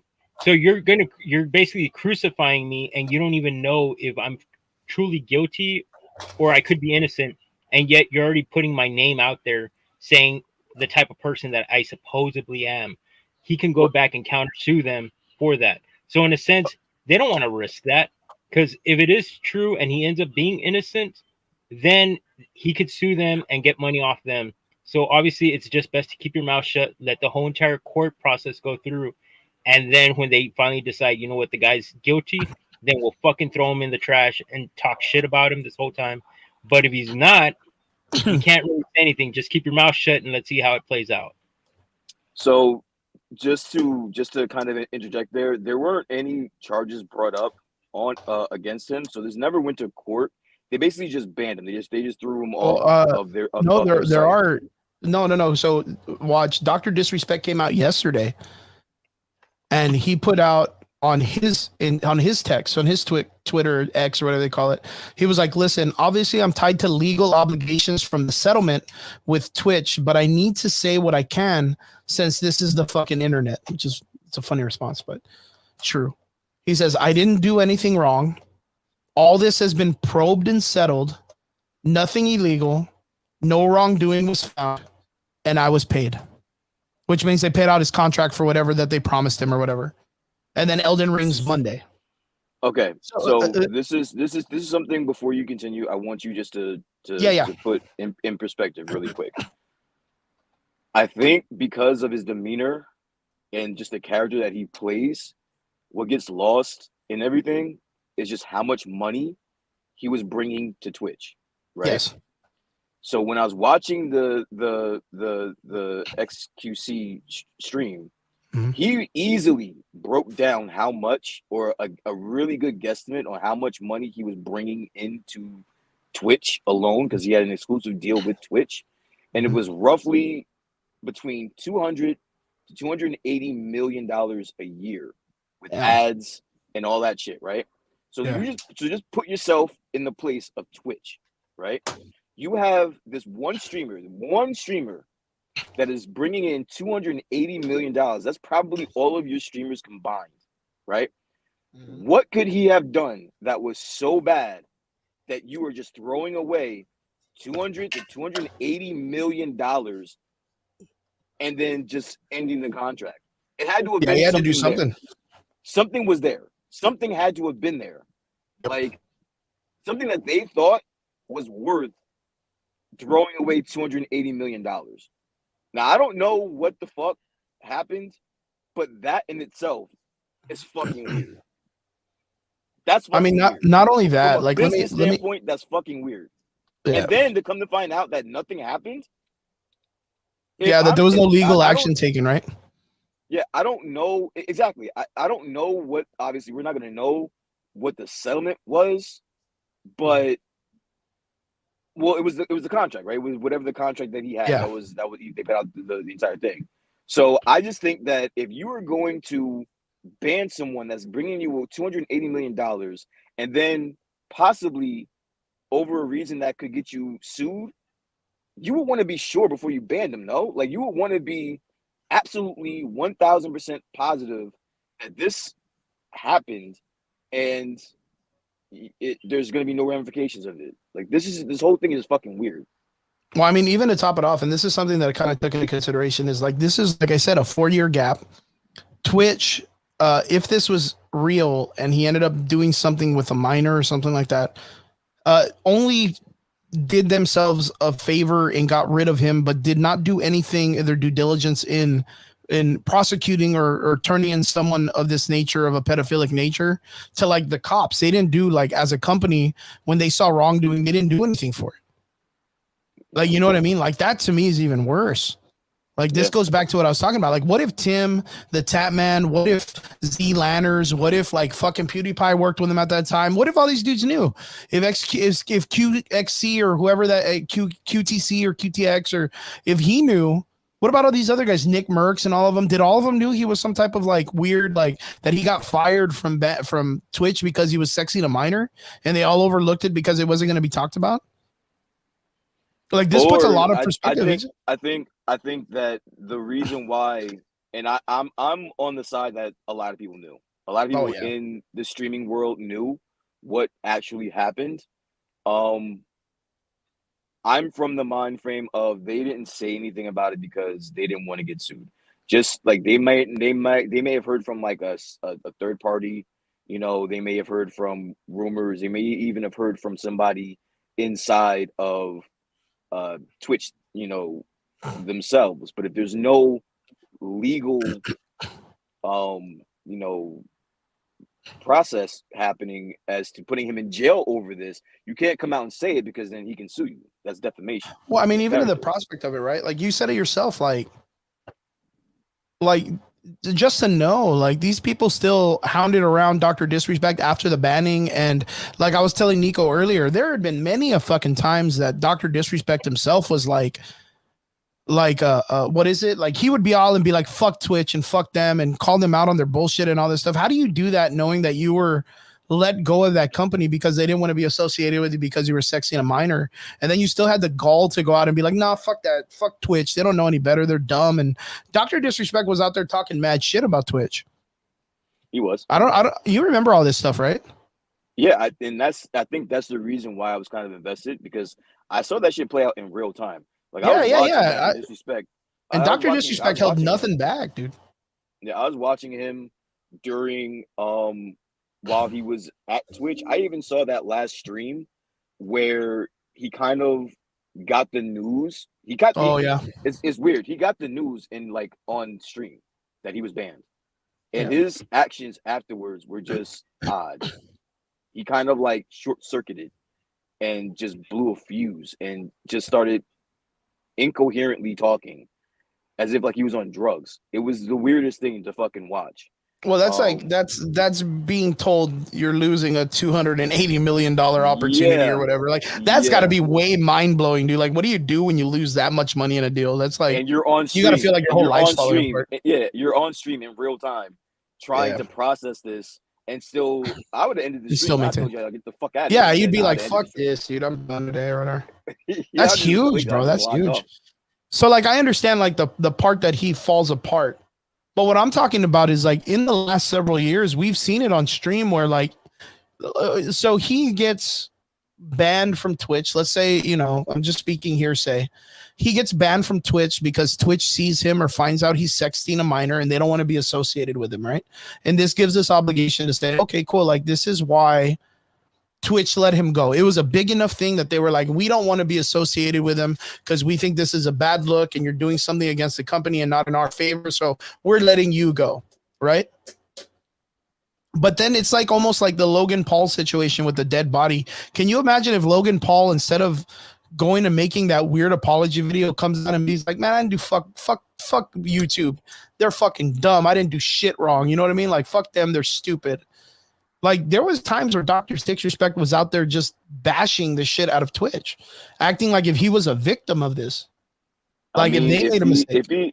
If he didn't do it, then what do you? I mean, I don't blame him. If he really didn't do anything and he's innocent, then I would be mad too. I would be mad too, and I would probably be speaking out. If I had a platform like he has, and even if there was a 0.0001% chance of this leaking and people finding out why I potentially got banned, then yeah, we're gonna make a stink. We're gonna make a stink. A little bit. I think there's just too much on the factor, man. I think there's too much on the plate right now, or like there's too many variables, and that's why it doesn't make sense. There's too many variables, and it doesn't make sense because this and we're in this weird like format in the internet that everybody has like some value, so they come out and they say some shit, and they're like, "No, listen to me, I'm right," and then someone comes out and says, "No, listen to me, I'm right," and it's so hard to kind of figure out the truth in this matter. Right? Like, I think that's kind of like where we're at. You know, us, it's like Nico said, like, we need to see all the evidence, but that's what the court and the judge is going to ask for. And once that's established, like, it never gets seen by the public. You know what I mean? Yeah, I definitely need some proof. I'm not quick to condemn him. I'm going to be honest with you. These allegations are wild. And I don't think he helped himself initially with his statement. But then again, that's really a wild. So I told you it's a crazy story, man. That's something wild to put on someone's jacket, and you gotta be. I'm gonna need more than some ex-Twitch employee to tell me that that's what happened. Like I'm honestly, I don't think we're gonna ever find out because there is, like NDAs and stuff. Hey, there's an NDA here. We're probably never gonna find out what happened, but I would need some proof. Yeah, I think it's pretty rough across the board, and it's like you said. I don't think we're gonna really get any I don't think we're gonna get anything because a lot of people are gonna want it like in detail. Like, tell us what you did, show us this, show us that, and he really can't. But like, you know what? Like he says, like he's gonna be doing Elden Rings Monday, right? So like, there's no one that's trying to openly cancel Dr. Disrespect off of this, right? So we're just gonna have to see it all play out. I guarantee that stream is gonna have a fuckload of people on it. Toxic. But, if you want to see some toxic shit, go watch that stream. Yeah, but I guarantee there's gonna be a fuckload of people because people are gonna want to know what's up. No, but like it's gonna be it's gonna be crazy. Like that stream, that first stream back, it's going to be toxic as fuck. Yep. I think it's gonna be fucking. I think every motherfucking Keemstar and every other dude's gonna be on that stream just talking mad shit, and everybody's gonna be going at each other. It's gonna be crazy. Do you think this is gonna hurt him professionally, like endorsement wise, and monetarily? Like, do you think this is gonna have any ramifications? I think this is gonna. Okay, so in my opinion, Nico, you think so? Nico, what do you think, man? I think Nico's over there banging his head. Yeah, I seriously think so. Look, even if you're even falsely accused of something with children, dude, they don't want to touch you. They don't want anything to do with you. I'm pretty sure there's going to be a lot of sponsors that fucking backing out of deals and shit like that. I seriously think it's hard, man, because even in the NFL, if a fucking NFL star is supposedly reported that he beat his wife or whatever, and there's no video proof or anything like that, just allegation wise, dude, they will pull shit so fucking fast that right away your sponsorships, all that shit, all of your deals, anything you had, it gets taken away because they don't want bad rep on their companies. So that's a good point. I said that in our chat, Nico. In our chat, I said, regardless whether he's innocent or guilty, this is a fucked up situation for him. Yeah, because there's no win. There's no win here. Even if you're innocent, that's going to follow him for the rest of his life. Yeah. I think that there is. I think 100%. If it comes out and we don't get enough evidence, people will automatically assume that it was real, and that's just the way it's going to settle in people's minds, and it's going to get lost into the internet, kind of like the way it always goes, right, with people. But the thing is nowadays with the dichotomy of like the political standings and all that stuff, there's so much opportunity for people on both sides of this like weird thing where, like, let's say there's like a cancel culture that comes off of Dr. Disrespect. There's never any evidence that comes out, but he proves that it got settled out of court and there was no wrongdoing because, like I said, everything that he was able to say out of court. I'm sorry, Chris. I'm not settling. No, that's fine. That's wild. I'm not. No, it is. If you're accusing me of sexting a minor, yeah. I'm not settling out of court. We're taking this to fucking court, bro. Yeah, you're taking it to court. Yeah. Well, that's the thing. Like, so, fucking name. So, but like we said earlier, like on the text or the tweet or the X or whatever that he put out for Monday, he put that with the settlement and legal obligation that he's allowed to say through the NDA, is he says three things. He says, I didn't do anything wrong. All of the evidence and everything there has been probed and settled between me and the person that apparently this happened to. Nothing was illegal and no wrongdoing was found, and I was paid off on my contract. So like those things are the only thing that he's legally obligated that he can say in public. But do you know what those factors are the most important things of the trial? But do you understand but the look, that? But do you? Yeah, exactly. Do you understand what that still leaves you open for? It still is if he was doing anything. Exactly. It still leaves people with YouTube channels and a little bit of stain to say, well, you know, you're only speaking to the suing part. You're not outright saying, you know, that he wasn't doing it. I didn't do it. You're just saying that there was no wrongdoing. It was probed. The person that supposedly this happened to didn't have a problem. They're not pressing it. You're not saying I didn't do it though. Yeah. So, but where does that put us? Like, who does he need to answer to then? I mean, you know what I mean, though, right? To me, he doesn't have to answer to me. I really don't watch him as much anymore. But I mean, that's a wild situation. It's very difficult. It's very difficult across the board for everybody involved. Because like I said, there's no evidence that he can show to the public that he did or didn't, because all of that's going to be put in court, and then it's only visible for the court. You know what I mean? Even after the case, they don't allow people to see that kind of stuff. So like that's just weird, the way that's just the protocol of the trials and shit, right? I get it, but I mean, if that were me, and just in my opinion, dude, I'm taking this all the fucking way, bro. Well, I can tell you right now, that Cody guy's gonna get his ass sued. Like that first guy that was like, oh yeah, he was sexting a minor. I guarantee he's gonna get his ass fucking sued like crazy, dude. Like, because him being an ex-employee and him being all this stuff, like he probably was told like he couldn't speak on this matter because he doesn't know enough. You know what I mean? And for him to make a post and it go this viral and it bring up this much stuff, now it brings a lot of scrutiny, because again, like if there was something criminal going on and Twitch stopped it from happening, they have an obligation as a company to report that to the authorities. Yep. They have they cannot settle that outside of the law. So like even with that, Twitch is in a lot of trouble for it. So it's crazy, dude, across the board.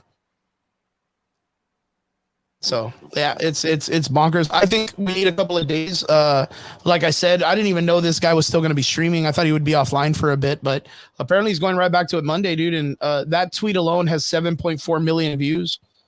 And I guarantee people are going to watch that shit because they think they're going to get answers.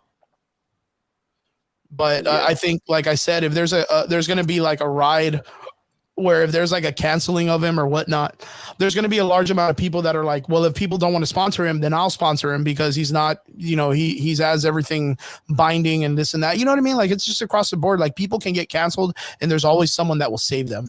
And Dr. Disrespect is such a big name that there's people that will clamor at that motherfucker for sponsors. A Gamer Fuel or some fucking crazy. That guy, what did employees Twitch? You have to. Well, you're breaking up. Hold on, you're breaking up. What? Uh-oh. Brian, can you hear me? There you are. All right, breaking up. Brian, are you there? Yeah, I'm here. Can you hear me? Okay, go ahead. I was just gonna say I don't know what the ex-Twitch employee had to gain from this. Like, what he has to know that if it's not true, he's gonna get sued. What does he have to gain by bringing this out? Like, what does he have to gain? I don't know. And that was the factor. That's what me and Nico were talking about. Is it looks like it was part of like maybe he was already talking to people, and he was coming out about working with them, and it looked like it was a response. Like, yeah, you see, even Billy Barnett in the comment section says Rumble would take him ASAP. Of course they would. Hell yeah.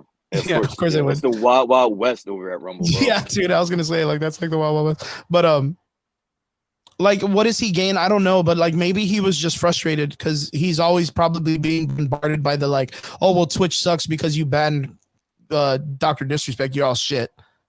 And then he comes out and goes, dude, well, we fucking banned him because he was sexing a kid. Now what? And shit. What you got?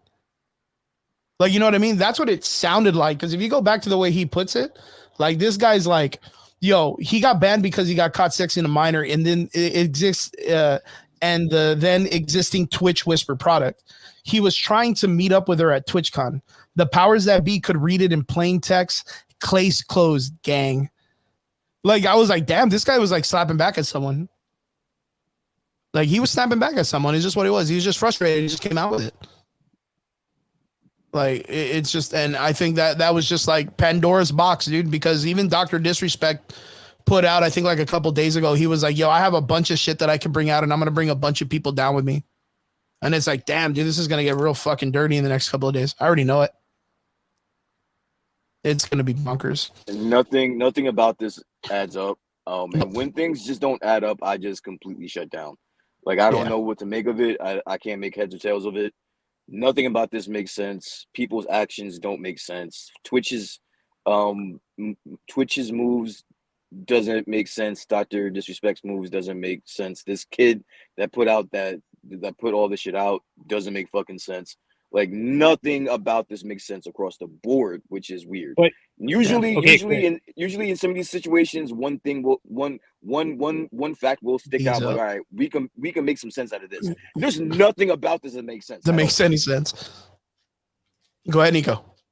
Okay, Chris. So what was that one last part that you said? Something about if something happens, he's gonna take down everybody with him.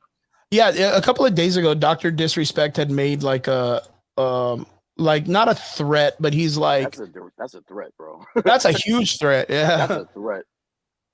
Let me see. I didn't see this. This is gonna be news to me. Let me see. Doctor responds. Responds by Twitch allegations. I don't know where I saw it on, but he had put out that he was gonna bring out some big names or something like that. I have to go back and find it. I'll probably find it off of a thing, but I shouldn't bring up stuff like that unless I have like facts. I was gonna say, right?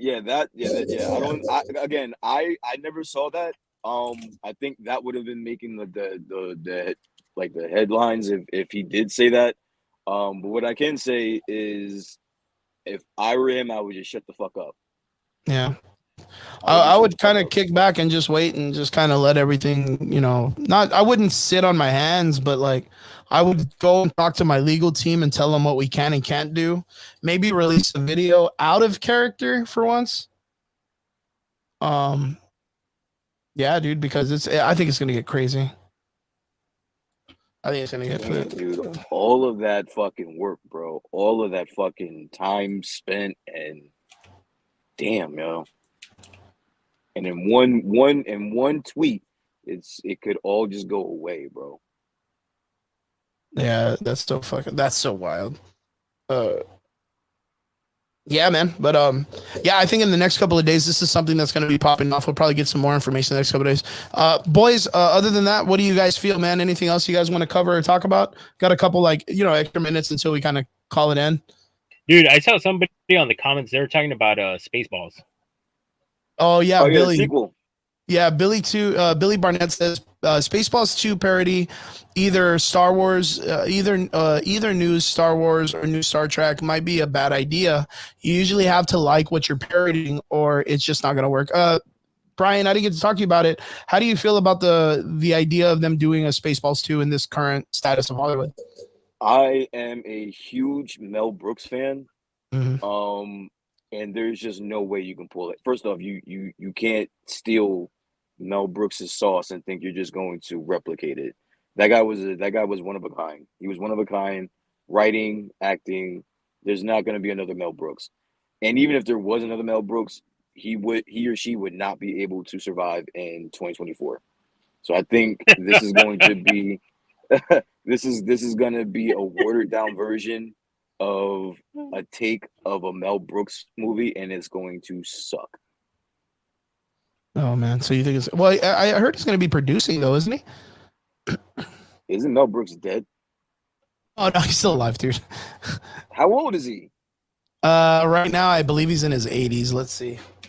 Yeah, he just produced that fucking History. 97 years old, bro. He's not producing shit. What are you talking about? He's 97. He's producing. He's one of the producers for the fucking Spaceballs movie too. Chris. Don't hurt him, dude. He's 98 and he's still going.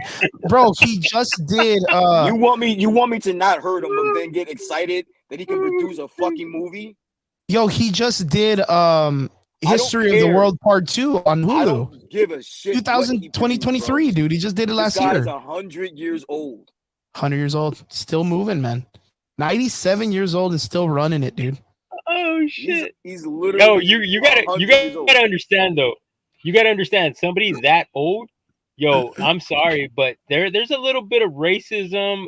Their culture was completely different. That's why I started cracking up when Brian said this guy cannot make the same comedy bits that he used to make back then and now. Are you familiar with his style of comedy and movies? Like, have you seen satire? Any of this guy's? Yeah. What the fuck? Yeah, I'm pretty familiar with it. Even if he is going to be producing this movie, which I'm going to take your word for it. Yeah, he's not going to be acceptable in 2024, bro. Like that's just the but world at this particular point, the dude's almost fucking 100, bro. Do you think he gives a shit? No, don't get me wrong. I know he doesn't give a fuck. But what I'm saying is going to be the reception of his comedy nowadays. Like I don't know if it works across the way. Yo, did you read the comment? I don't know if it works. Read the fucking comment. I can't see it. I can't see the comments. He says, you're talking about Mel like that, but you like the Alkalite, Brian. Come on. All right, there's one thing between the Alkalite and then a 100-year-old man producing a movie that's probably going to get canceled. I don't know, man. Hey, well, you know what? It has a better audience score than Alkalite does. Who was asking History of the World Part 2, which was created last year with him? So last year they made a History of the World Part 2, and critic score is at a 73%, and the audience score is at a 35%, which isn't very good either way. So exactly, because it's a Mel Brooks. It's a Mel Brooks. This is going to be a complete disaster. Complete disaster. And who the fuck is asking for a Spaceballs 2? Who? It's been like what 30, 40, 50 It's a long time, dude. Yeah, it's like 40 years, dude. 1987, I think. Yeah, 1987. So Josh Gad is co-writing, and Gad has a good relationship with Disney. I mean, not only that, it's being produced by Amazon and MGM. So like, oof. For what they did with the the Ring of Power and all that other shit, like it's kind of like, you know, I don't know. I don't think. I mean, Mel Brooks himself. Wait, you guys are having fun laughing. You guys, this shit excited. Shit. Oh, his phone's breaking. Your phone is still doing something kind of weird. Oh my. Yeah. What were you gonna say right now? I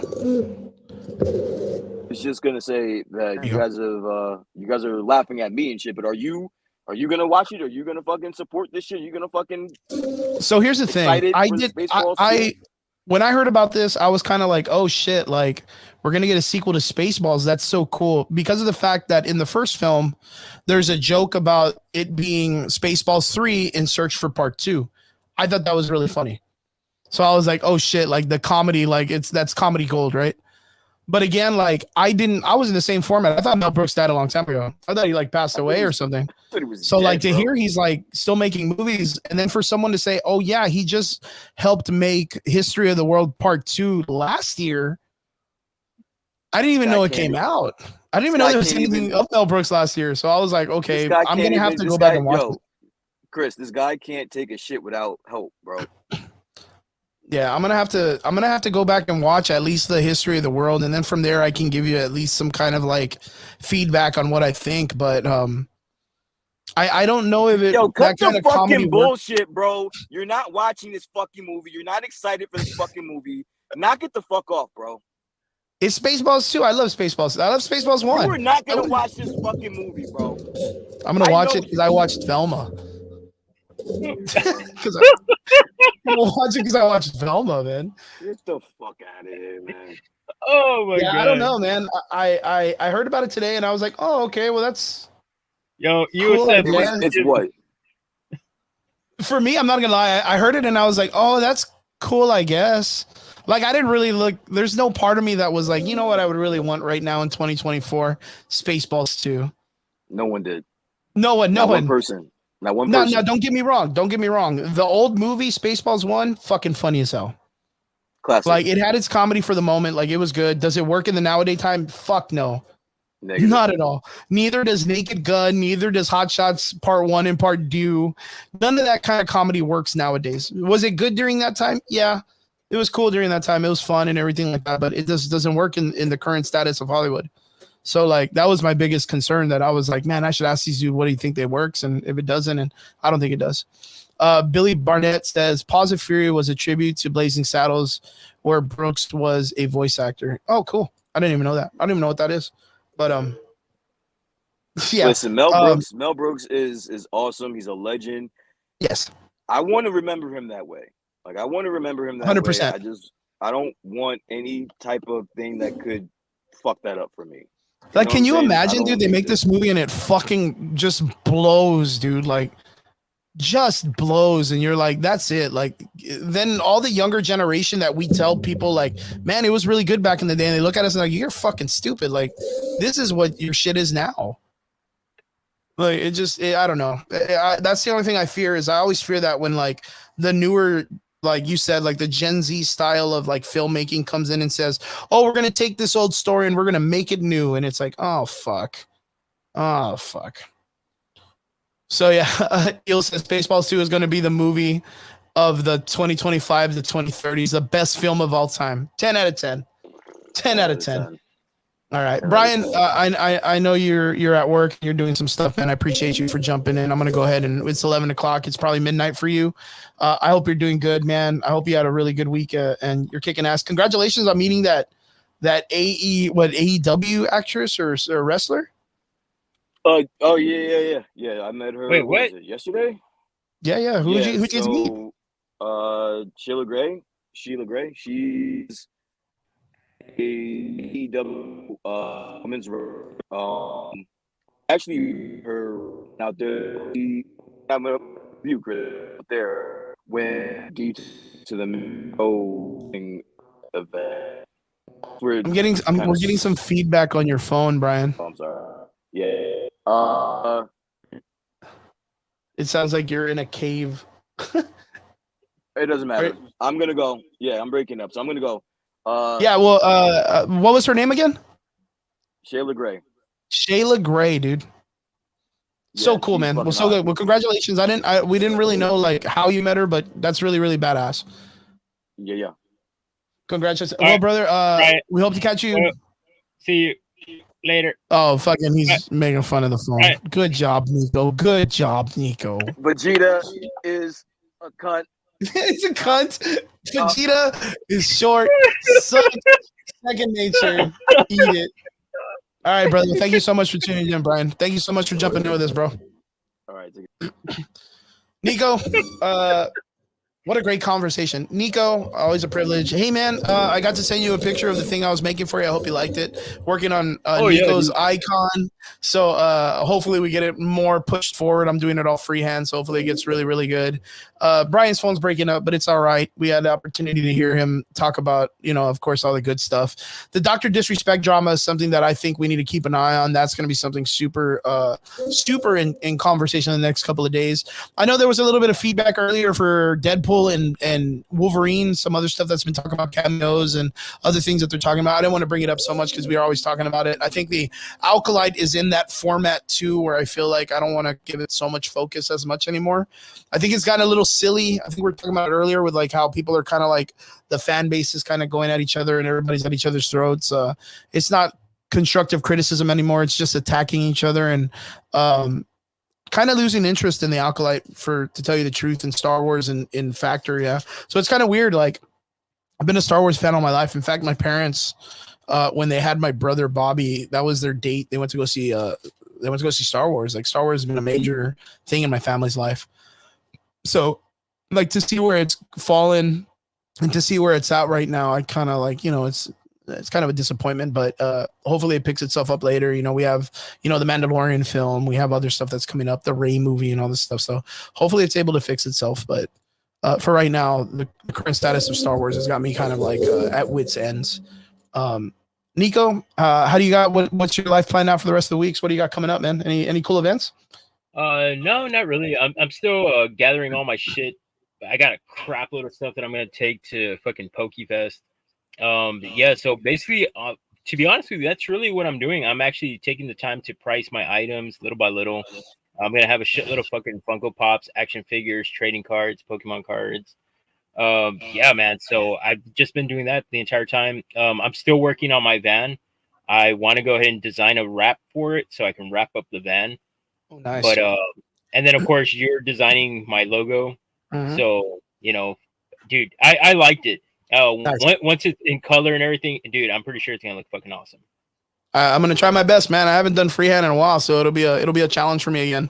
So that'll be fun. It gives me the opportunity to draw, man, and I never get the opportunity as much. So thank you very much for choosing me to do it for you. But good, man. Well, I'm glad everything's falling into place. Hopefully they fix that thing at work you're talking about. And any IPs you're looking at that you're interested in? What about in the gaming world? They just dropped the PlayStation thing a couple of days ago. I'm really hyped about Space Marines 2 Warhammer 40K. I'm really, really excited about Space Marines 2.